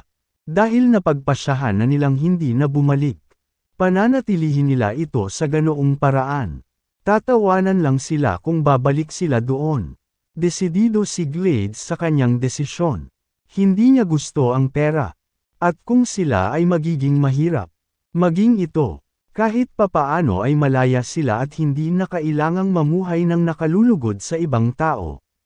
Umalis ka na, mariing sabi nito at tinuro ang pinto. Napayuko si James at nagpatuloy sa pagkain sa tabi niya. Hindi niya inaasahan na tatanggihan ni Glade ang 20% ng mga bahagi ng pamilya ng mga Callahan. Ito ay si Gladys, na mahilig sa pera at iginiit na hiwalayan siya ni Thea para sa isang mas mayamang manugang. Ang parehong lumuhad sa harap ni Belinda sa pasukan ng Gormon. Tita, bakit hindi mo ma-appreciate ang binigay? Galit na galit si Tommy. Personal na binisita sila ng kanyang lolo ngunit tinalikuran. Ngayon, narito ang kanyang ama upang hikayatin sila. At gayon paman, tinanggihan nila siya. Hindi nasiyahan si Tommy na binigyan sila ni Lex ng 20% ng mga bahagi ng pamilya. Bukod pa riyan, lalo siyang naiinis sa ugali ni Gladys sa kanila. Hindi ka nakikiusap ni Lolo na bumalik ka sa mga Callahan. Si Thea ang gusto niya. Wala pa siyang sinasabi. Sino ka ba para tanggihan kami? Thea is my daughter. I have the final say on if she go or stay. Now, are you going to get out or not? Sigaw ni Gladys. Tumayo siya, naglabas ng wallis, at hinabol ang pamilya ni Howard palabas ng pinto ng malakas. Sinara niya ang pinto sa labas ng pinto. Dad, nakita mo ba yun? Anong klaseng ugali yan? Binibigyan na sila ni Lolo ng 20% ng shares. Ano pa ba ang gusto nila? Napakaliit ba nito para sa kanila? Masyado silang matako. Galit na nagmura sina Tommy at Mandy. Tama na, balik muna tayo. Mahinahong sabi ni Howard. Sa loob ng bahay, nakaramdam ng kaunting panghihinayang si Gladys matapos niyang itaboy ang mga ito. Ang 20% share ng Callahans ay hindi ng 100 milyon. Nay, ano bang problema mo? Nay, hindi naman sa gusto kong magreklamo pero pag-isipan mo ito. Masyado kang nagdusa sa Callahan sa paglipas ng mga taon at nagtiis ng labis na sakit. Deserve ng pamilya natin ang mga bahaging iyon. Paano mo ito tatanggihan? Kahit na ikaw ay hindi mo iniisip ang sarili mo. Isipin mo lang ang future ko. Bulong ni David at Alisa. Sige, tigilan mo na ang pagrereklamo kay nanay.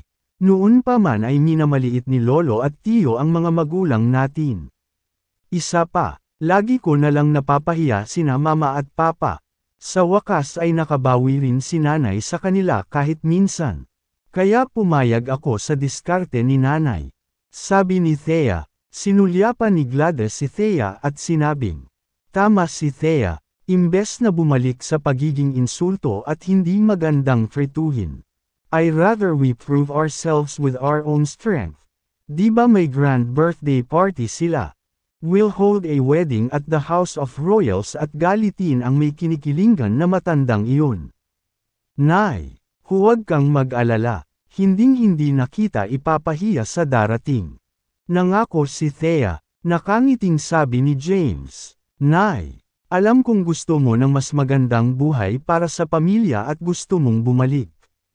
Ngunit hindi mo mabitawan ang iyong pride. Hindi mo kailangang mag-alala. Ang mga Callahan ay natatakot na ang Celestial gagawin ng pangkat. Tapusin mo ang kontrata sa Eternality. Para siguradong babalik sila para kay Thea. Basta matatag kang manindigan. Tiyak na mas marami kang makukuha sa kanila. Gladys still felt it was a missed opportunity and asked curiously. I've shown them such attitude. Magbabalik ba talaga sila? Dapat ko bang tanggapin o tanggapin kung babalik sila?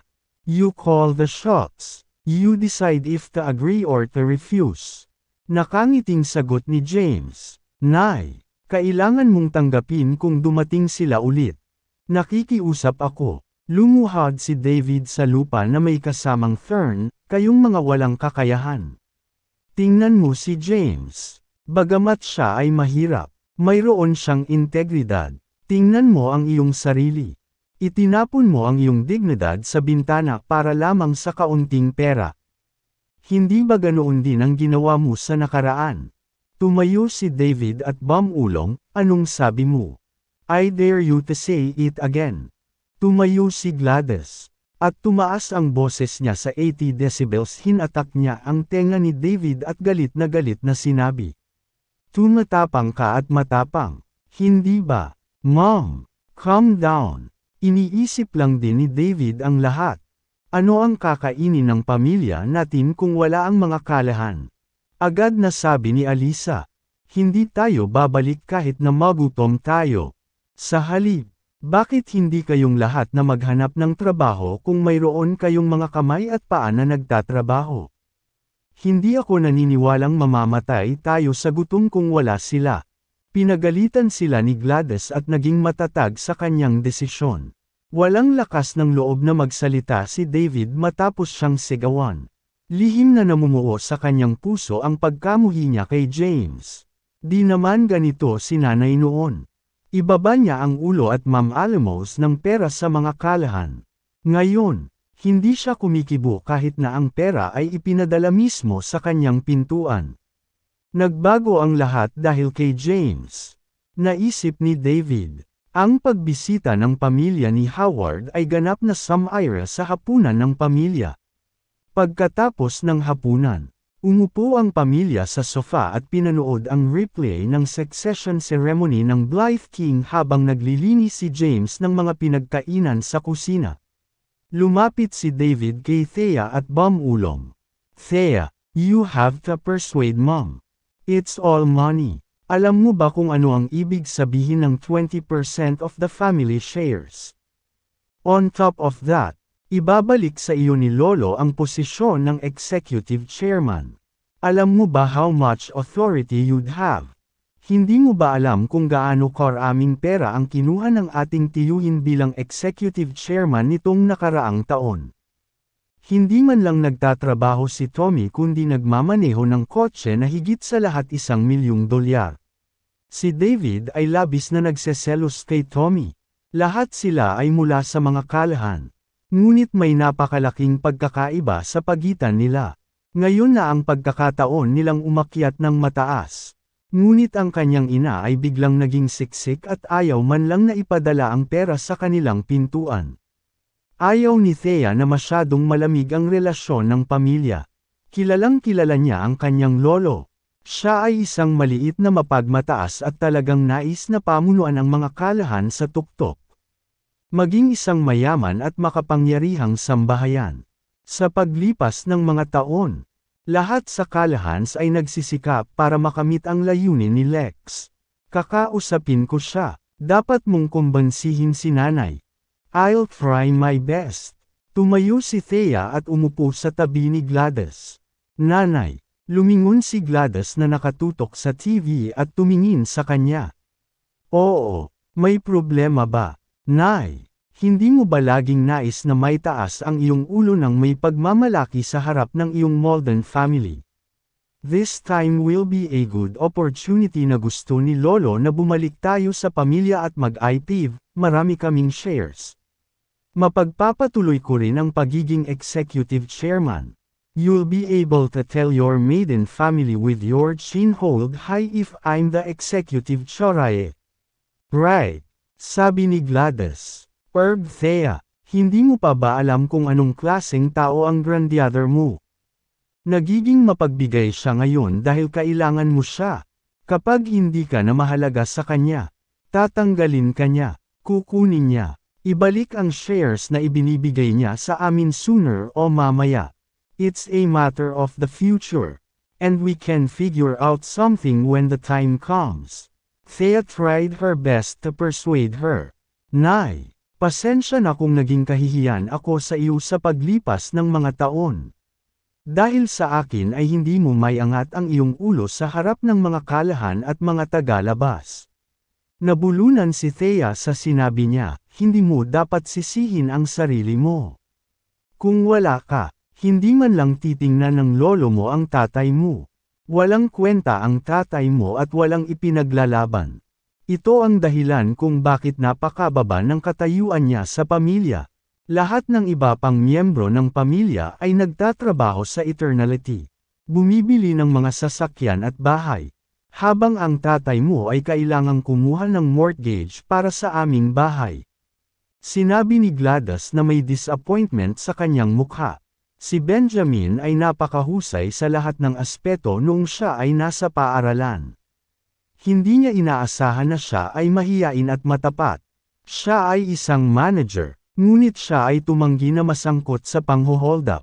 Mama, balik na tayo. Natapos na si James sa paghuhugas ng pinggan. At narinig niya ang usapan nang lumabas siya ng kusina. Hindi mo kailangang masyadong mabalisa. Ang mga kalahan ay nagmamakaawa sa iyo ngayon. Dahil si nanay at tatay ay palaging walang respeto sa pamilya sa lahat ng mga taon na ito. Ito ay isang magandang pagkakataon para bawiin kung ano ang nararapat sa iyo. Masyado kang nagsasalita. Basura. Binabalaan kita. James. Hindi mo dapat ginagambala ang ating pamilya. Nagmura at umungol si David. Noong una, medyo may mabuting kalooban si David kay James dahil tumulong siyang hikayatin si Gladys na bilhan siya ng kotse ngayon. Galit lang siya sa kanya. Umupo si James, kumuha ng sigarilyo, at sinindihan. Inabot din niya ang isa kay Benjamin na nakatutok sa panunood ng TV. Dad, have a cigarette. Kinuha naman ito ni Benjamin at sinulyapan si Gladys. Pagkatapos, tumayo siya at pumunta sa balcony para manigarilyo. Hindi rin talaga naabala si James. Huminga siya ng malalim at ibinuga ang usok sa kanyang ilong. Since you want to fight for some benefits, you might as well get a little more. Trust me, Mom. Kapag bumalik sila ulit, dapat humingi ng bahagi ng shares ng Callahans. You can go back if they agree. At kung hindi, hindi ka na babalik. Walang pakialam na sabi ni James, anong klaseng kalokohan yan? Alam mo ba kung gaano kalaki ang negosyo ng pamilya ng mga Callahan? Alam mo ba kung magkano ang 50% ng family shares? Saway ni David. James, huwag mo nang dagdagan ang gulo. Sambat ni Thea, sa hindi pagkakataon. Itinuwid ni Gladys ang kanyang likod at sumang-ayon. I think what James said makes perfect sense. They'll have to give 50% to persuade me. After all, I don't really care to go back. I'll only consider if mag-aalok sila ng 5%. Titiyakin niya na tayo ang may huling say sa Callahans. Nay, imposible iyon. Hinding-hindi papayag si Lolo. Tama, Mom. 20% is more than enough. Isipin mo, that's worth more than $1 million per month. Plus, makukuha rin ni Thea ang sahod niya. Wala pang isang taon. Kayang-kaya ng pamilya namin ang isang villa. Napailing din si Gladys. Pinutol ni James. Nay, dapat maging matatag ka sa iyong desisyon. Ito ang pinakamagandang pagkakataon para itaas mo ang iyong katayuan upang maging isa sa mga pipiliin sa Callahans. Hindi ka magkakaroon ng mas magandang pagkakataon kung palalampasan mo ito. Oras. 50%. Sobra na ba ang hihingin? Sa tingin mo papayag ba ang matanda? Nagdududang tanong ni Gladys. Sigurado akong alam mo ang impluwensya ng Celestial Group sa Kensington.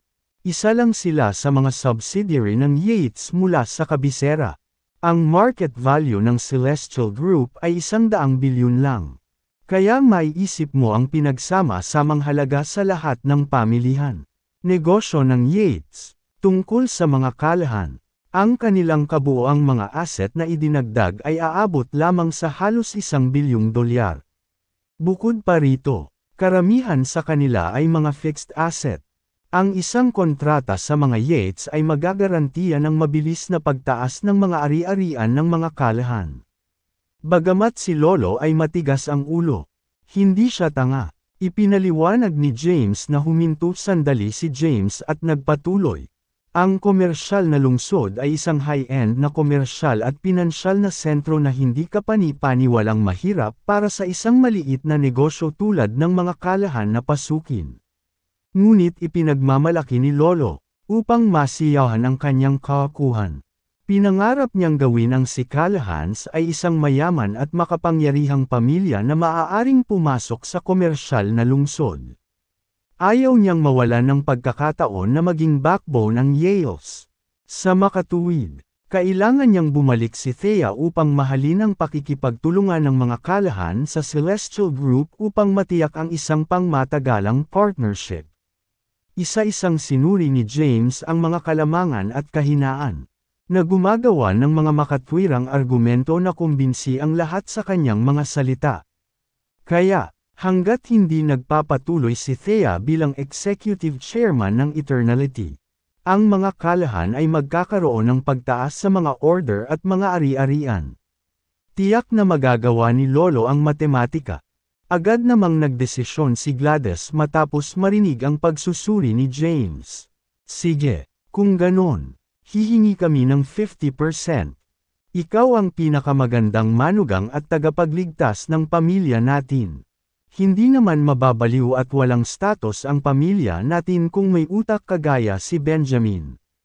Bahagyang ngumiti si James. Samantalang si David, pagbabanta, sana ay kapaki-pakinabang ang iyong payo. Kung hindi, hindi kita ililibre kung mawawala ang 20%. Matapos subukang takutin si James, mabilis na lumingon si David kay Gladys na nakangiti. Mom, seeing that we're about to get 50% of family shares and we'll be rich very soon.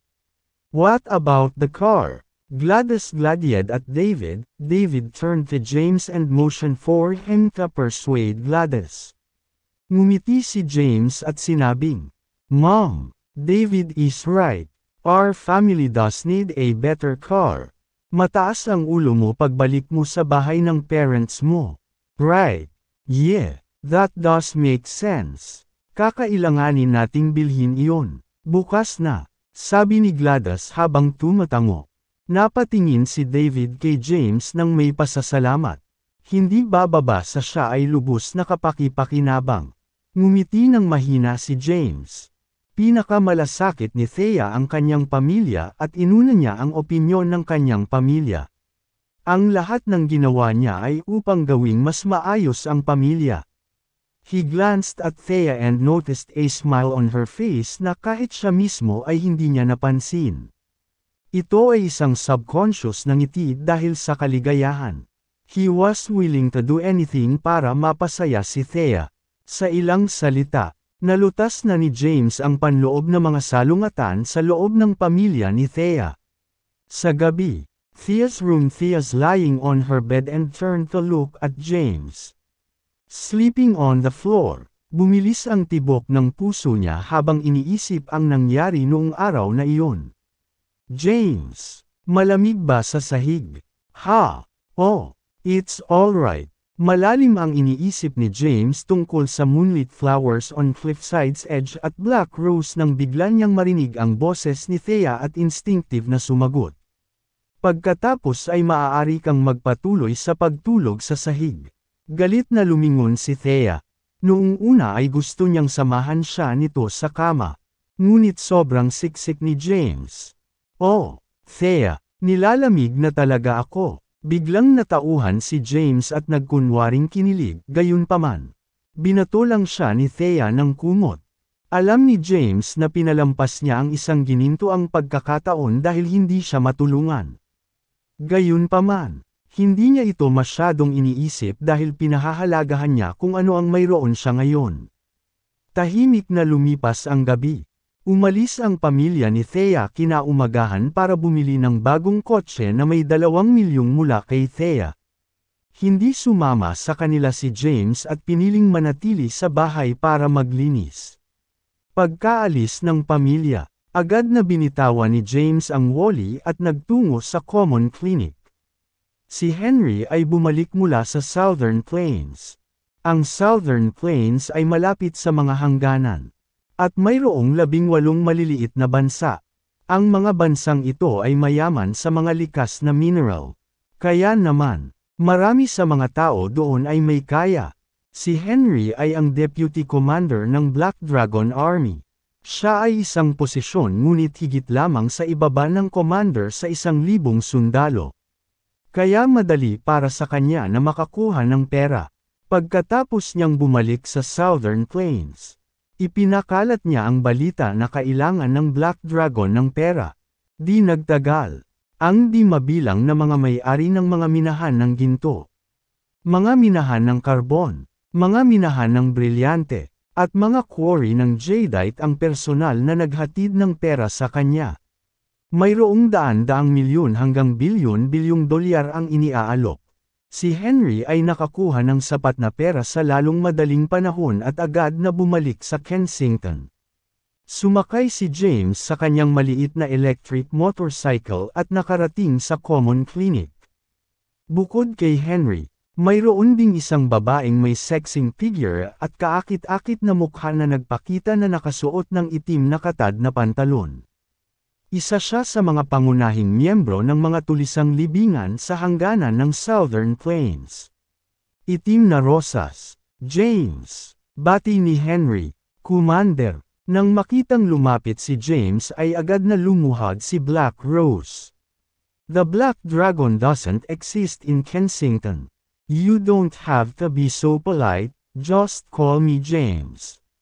Iwinagayway ni James ang kanyang mga kamay at sinabi, naiintindihan. Calm, James. Sagot ni Black Rose habang tumatayo.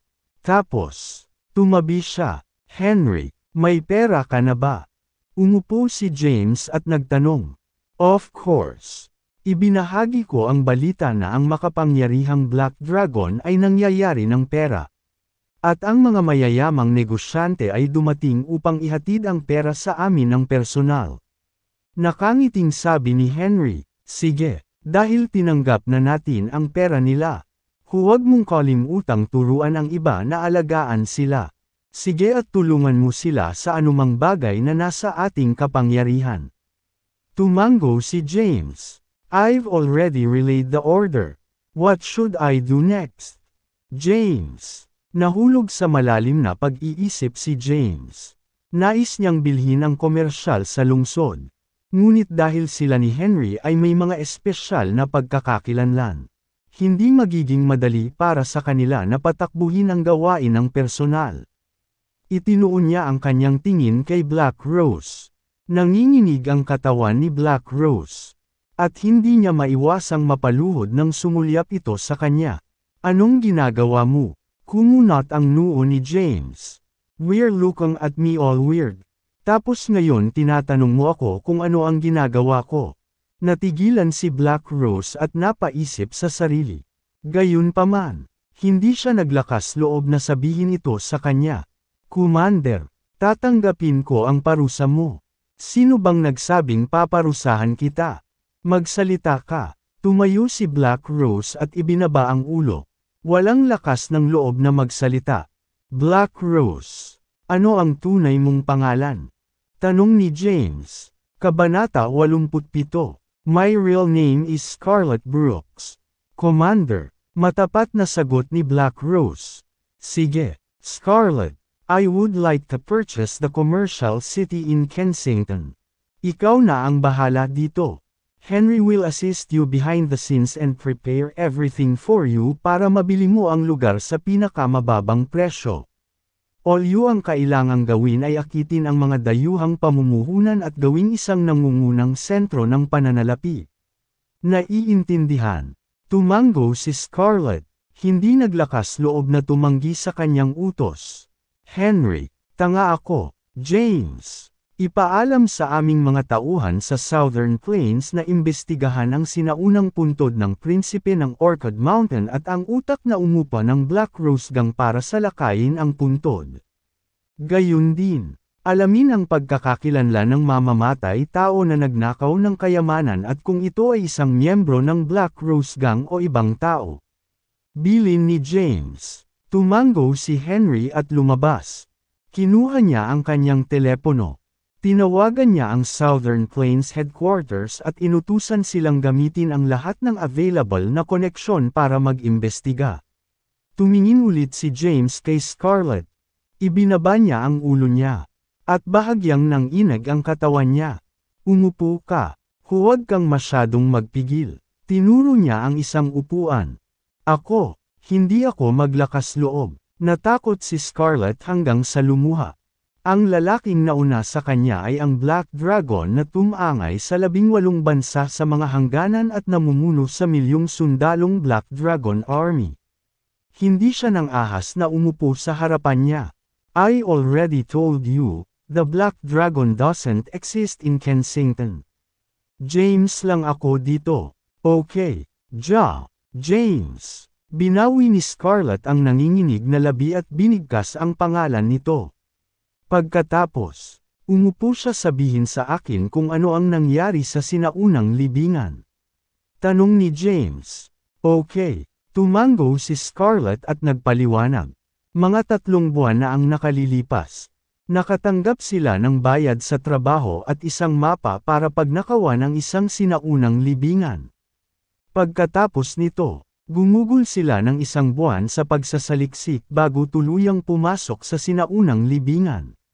Dumaan sila sa serye ng mga bitag at nakarating sa kailaliman ng sinaunang libingan. Sa loob ng isang kristal na kabaong, nakita nila ang isang sinaunang kahon na may susi. Biglang nag-malfunction ang lahat ng kanilang elektronikong kagamitan. At nabigo ang kanilang mga flashlight. Maya-maya, mga hiyawan ang maririnig sa dilim. Siya ang pinakamalapit sa sinaunang kahon at nakakita ng figure na papalapit sa kristal na kabaong. Dahil sa gulat, mabilis niyang kinuha ang kahon. Ngunit inagaw ito sa kanya. Nakuha niya ang susi sa loob ng kahon. Di nagtagal pagkatapos makuha ang susi. Binaril siya. Wala siyang oras na mag-isip at mabilis na nakatakas sa sinaunang libingan na may susi. Magmula nang mangyari ito, sinubukan niyang subaybayan ang taong nang agaw sa sinaunang kahon. Nakita niya ang ilang mga pahiwatig at natunton ang mga ito sa Kensington. Hindi ko alam kung sino ang mamamatay tao na ito. Ngunit siya ay napakalakas. Tiyak na namatay ako sa sinaunang libingan kung hindi dahil sa aking mali at mabilis na reflexes. Si James ay nakinig ng mabuti at sinubukang suriin ang katotohanan ng kanyang mga salita. Pumasok si Henry pagkatapos ipasa ang utos sa Southern Plains Headquarters at marinig ang kwento ni Scarlett tungkol sa nangyari sa sinaunang puntod. Sumulyap si James kay Henry. Maraming taon nang kasama ni Henry si James at agad na naunawaan ang kanyang intensyon, binunot niya. Ang kanyang baril.at itinutok ito sa likod ng ulo ni Scarlett. Naging goma ang mga binti ni Scarlett sa takot at agad siyang napaluhod na nakalapat ang makinis na noo sa lupa. Nang inag ang kanyang katawan, at humingi siya ng awa. Ay, hindi ko alam kung paano ko nagalit ang commander. Ngunit mangyaring iligtas ang aking buhay. Sinulyapan siya ni James at walang pakialam na sinabi. May kasinungalingan ba ang kwento mo? Walang kasinungalingan. Commander, ikinumpas ni James ang kanyang mga kamay. At mabilis na iniligpit ni Henry ang kanyang baril. Okay, you can get up. Since you've come to me for protection, you can work for me with peace of mind. Remember, this is Kensington. Walang Black Dragon or Black Rose dito. Ako si James. At ikaw si Scarlett. Kung tungkol sa iyong pagkakakilanlan, kailangan nating gawing mas exaggerated ito. Kung tutuusin, paano mabibili ng isang ordinaryong tao ang commercial city? Pagkatapos magturo ni James, tumayo na siya at umalis. Sa wakas ay nakahinga ng maluwag si Scarlett matapos siyang makitang umalis. Ang kanyang makinis na noo ay bagbog at dumudugo, habang ang mga butil ng pawis ay natatakpan ang kanyang maputlang mukha. Ngumiti si Henry at sinabing, "Hindi mo kailangang kabahan." Si James ay hindi nakakatakot gaya ng sinasabi ng mga tsismis sa kanya. Sa katunayan, maganda ang pakikitungo niya sa kanyang mga nasasakupan. Basta magtrabaho ka para sa kanya ng tapat at huwag mo siyang gamitin. Ipagtaksil, magiging maayos ka. Gayunpaman, kung ipagkanulo mo siya, ang kahihinatnan ay, naiintindihan ko. Mariing tumanggaw si Scarlett. Kumpletuhin na natin ang gawaing iniutos niya. Kailangan nating bilhin ang trade center sa lalong madaling panahon. Umalis si James sa common clinic. Marami pa siyang dapat gawin. Mayroong 2 dahilan para sa kanyang pagbabalik sa Kensington. Upang bayaran ang kabaitan at maghayganti. Kahit na ang Xaviers, isa sa Great Four, ay inalis at ang mga pinuno ng iba pang 3 pamilya ay patay na. Mas marami ang mga tao sa bahay ng mga Caden noon kaysa sa kanila. Maraming mahahalagang miyembro ng pamilya sa loob ng Great Four ang naruroon. Lahat ng nasa villa ng Cadens ay kailangang mamatay. Ang Frosiers, Isa sila sa Great Four na sambahayan sa Kensington na may hindi mabilang na negosyo ng pamilya at mga ari-arian na bukod sa 10-10 bilyon. Ang villa ng pamilya ng Frosiers ay marangya at engrande. Gayunpaman, ang villa ng mga Fraser ay hindi gaanong masigla at masayang tulad ng dati. Sa bulwagan ng villa, mayroong isang kabaong na napapalibutan ng lahat ng 3 henerasyon ng mga Fraser na nakaluhod sa lupa kasama ang isang pari. Dumalo rin ang kanilang pamilya na may magandang relasyon sa mga Caden sa libing ng pinuno ng Frosiers na si Eve. Samantala, sa bulwagan ng ikalawang palapag ng villa, maraming tao ang nagkukumpulan. Ang nasa harap ay ang panganay na anak ni Eve na si Melvin Fraser. Sa pagkamatay ni Eve, namana ng kanyang panganay na anak na si Melvin ang posisyon bilang padre de pamilya. Bukod kay Melvin, may ilan pang anak na lalaki at babae ni Eve. Sa pagsasama-sama, pinag-usapan nila ang ilang bagay tungkol sa paglilibing kay Eve. Biglang sumigaw ang isang binata na nakasuot ng damit panglibing. "Itay, may problema tayo. Isang napakalaking problema." Biglang napatayo si Melvin at bumeso. "What's with your etiquette? Why are you in such panic?" "Dad, hindi. Bilasan mo at tumingin doon." Itinuro ng anak ni Melvin ang hagdanan. Ang lahat ay umikot sa paligid ng thumb. Marami sa kanila ang agad na bumagsak sa lupa sa takot.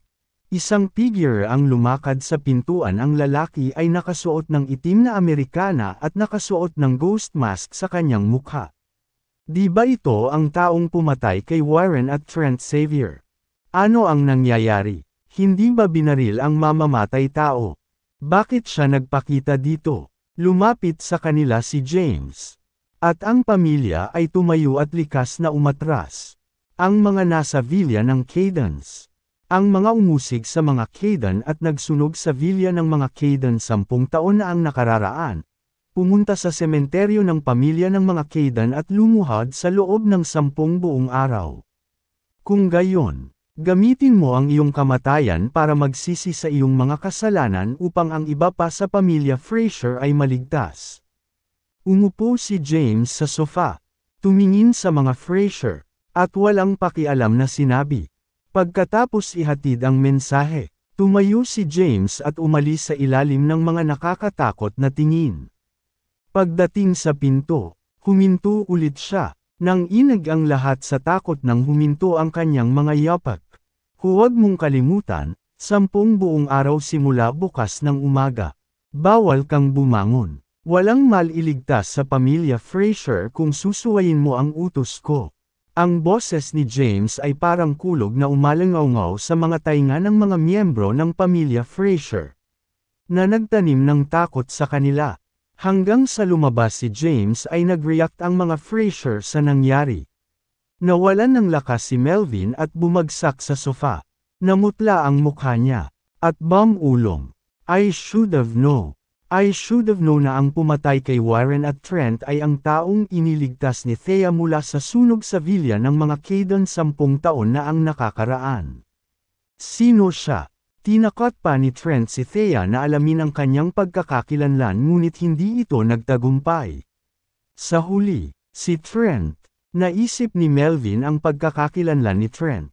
Siya ang Deputy General ng Western Border, isang subordinate ng Blythe King. Nabaril na ng Western Border Patrol ang lalaking nakamaskara ng aswang. Paano kaya siya muling nagpakita? Sino siya? Ang huling labi ng mga Caden. Ang asawa kaya ni Thea. Si James. Ang naligtas niya 10 taon na ang nakakaraan. Naalala ni Melvin na 10 taon na ang nakalilipas. Nagkaroon ng anak si Nicholas na pinangalan ng James. Imposible. Umiling si Melvin at itinanggi ang ideya. Ang kasalukuyang asawa ni Thea ay isang retiradong sundalo na walang pera at kapangyarihan. Dad, anong gagawin natin? Kabanata 89. Tay, anong nangyari 10 taon na ang nakakaraan?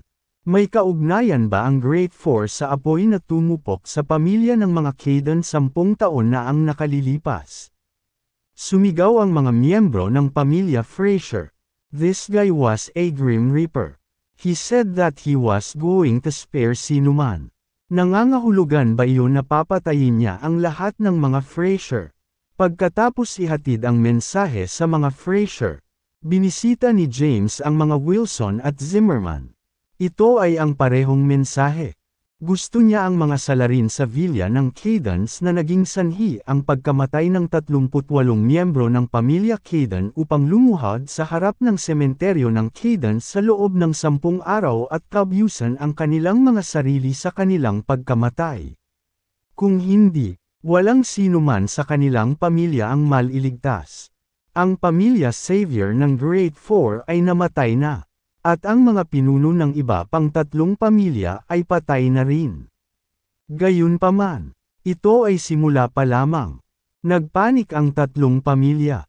Agad na nagtipon ang mga pangunahing miyembro ng 3 kabahayan at hinanap si Rowena para pag-usapan ang mga kontrahakbang dahil siya ang utak sa likod ng insidente. City Hospital, Ronald's Ward, nagtamo siya ng matinding pinsala matapos mabugbog ni James. Mayroong ilang mga sugat sa kanyang mukha. At siya ay na-hospital pa rin. Biglang bumukas ang pinto ng ward niya. At pumasok si James. Nang makita si James, gamulong si Rowena mula sa kama sa takot. Nagmamadali siyang tumayo at lumuhod sa lupa. Si Commander, nilock ni James ang pinto at nilapitan siya. Pagkatapos, umupo siya sa isang upuan at tumingin kay Rowena, na nanginginig habang nakaluhod sa lupa. Rowena, sabihin sa mga natitirang miyembro ng pamilya Xavier na sangkot sa pagkanalaban sa mga Caden na lumuhod sa sementeryo ng aming pamilya sa loob ng 10 buong araw. Maaari nilang tabyusan ang kanilang sarili sa kanilang buhay. At iiwan ko ang iba. Kung hindi, wala sa the Xaviers will be spared, you won't have to go. I'm giving you 1 month para malaman ang kinaroroonan ng moonlit flower sa cliffside's edge. Commander, patawarin mo sana ang mga Xaviers. Aminin ko na kasalanan ko. Nakagawa ako ng malaking pagkakamali. Hayaan mong gamitin ko ang buhay ko para magsisi sa mga kasalanan ko. Please, could you spare my family?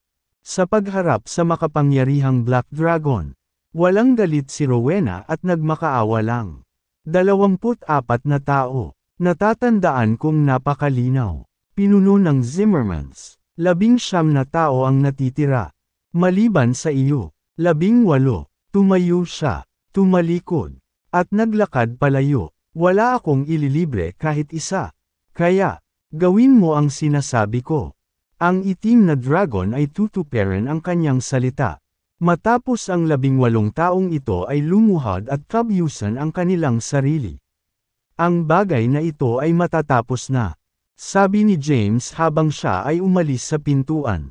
Lumuhod si Rowena sa lupa. At tumulo ang mga luha sa kanyang mukha.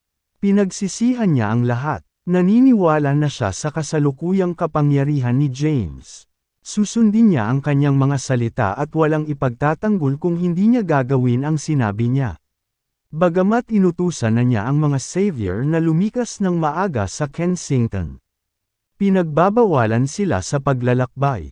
Hindi sila maaaring umalis sa anumang paraan anuman ang paglalakbay sa lupa, dagat, o hangin. Sila ay nakulong sa Kensington.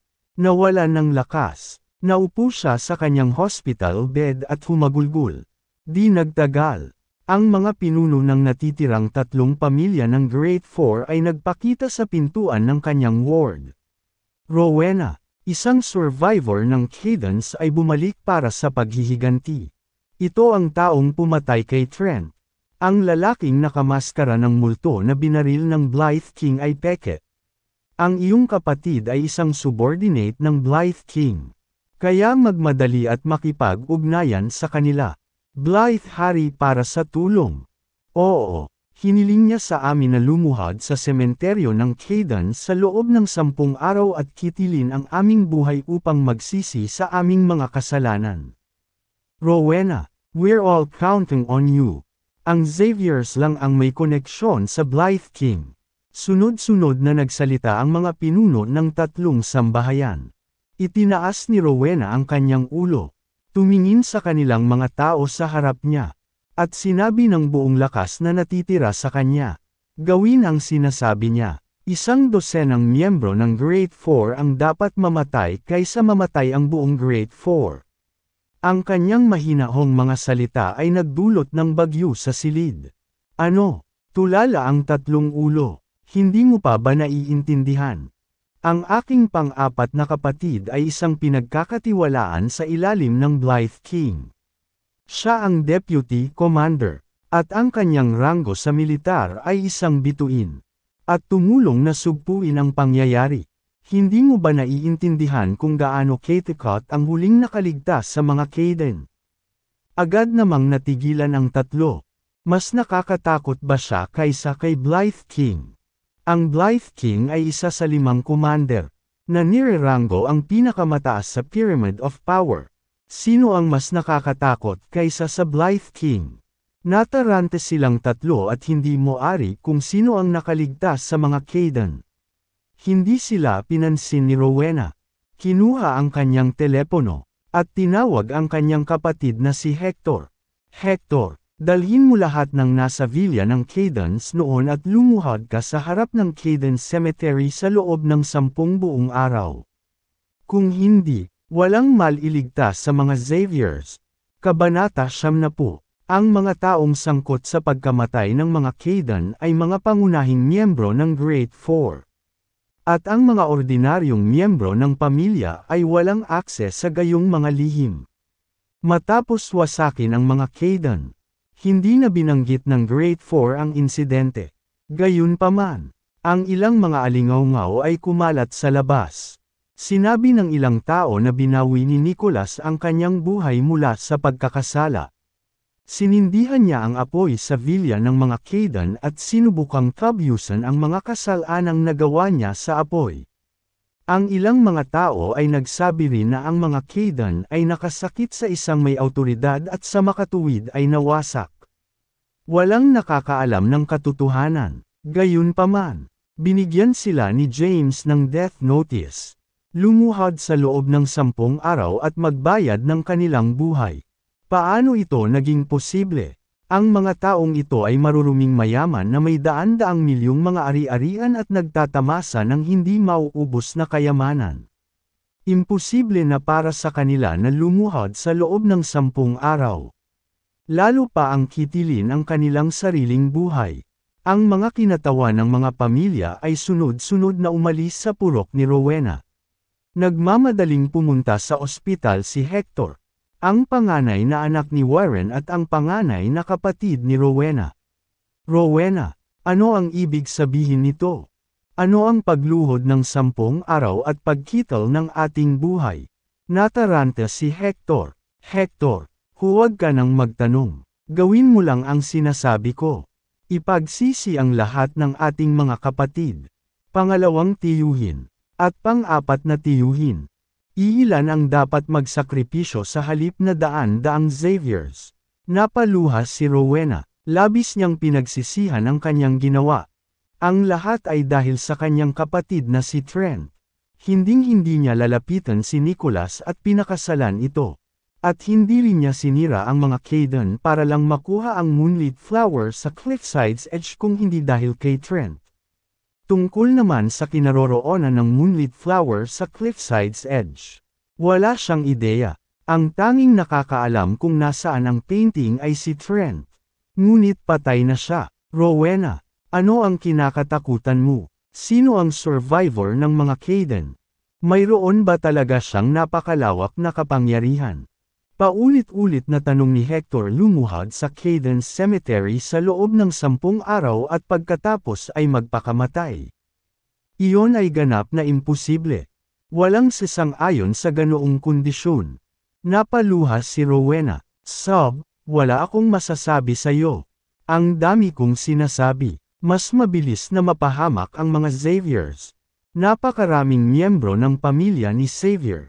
Ayokong mamatay sila dahil sa sobrang usapan ko. Seryoso ang ekspresyon ni Hector. Alam na alam niya ang personalidad ng kanyang kapatid. Siya ay nagtiis ng napakaraming mahihirap na sitwasyon sa buong taon at hindi kailanman natakot sa anumang bagay bago. Gaano katikot ang lalaking ito? Rowena, humingi tayo ng tulong kay Blythe King. Si Trent ay isa sa mga pinagkakatiwalaan niya. Ngayong patay na siya, tiyak na paprotektahan tayo ng Blythe King alang-alang sa ating kapatid. It's useless. It's really useless. Matagal na sana ang Blythe King kung gusto niyang tumulong. Hindi mo ba napagtanto na ang taong nagtatangkang sirain ang pamilya natin ay isang existence na kahit ang Blythe King ay nag-iingat? Sigaw ni Rowena. Boom! Ang mga salita ni Rowena ay umalangaw sa ulo ni Hector na parang kulog. Napaatras siya ng ilang hakbang. At namutla ang mukha niya. Bumilis ang tibok ng puso niya. At napabuntong hininga siya. Imposible. Nakakainis. Ang Blythe King ang commander ng Western Border. Isa siya sa 5 commanders. Paano posibleng maging mas nakakatakot ang taong ito kaysa sa Blythe King? Bulalas niya. Napaluha si Rowena at mahinang sinabi. Nasabi ko na ang kaya ko. Nasa iyo kung gagawin ko o hindi. Hindi ko na kayang protektahan ang sarili ko ngayon at hindi ko kayang protektahan si Xavier's. Samantala, ang pinuno ng iba pang 3 pamilya ng Great Four ay nagtipon. Si Melvin, ang pinuno ng mga Fraser, ay nagtanong na may malungkot na ekspresyon. Ano sa palagay mo ang kinatatakutan ni Rowena? Ang mga Xavier ay may malalim na koneksyon kay Blythe King dahil si Trent ang kanyang pinagkakatiwalaan. Kaya, bakit siya natatakot? Walang pakialam na sinabi ni Kelvin Wilson.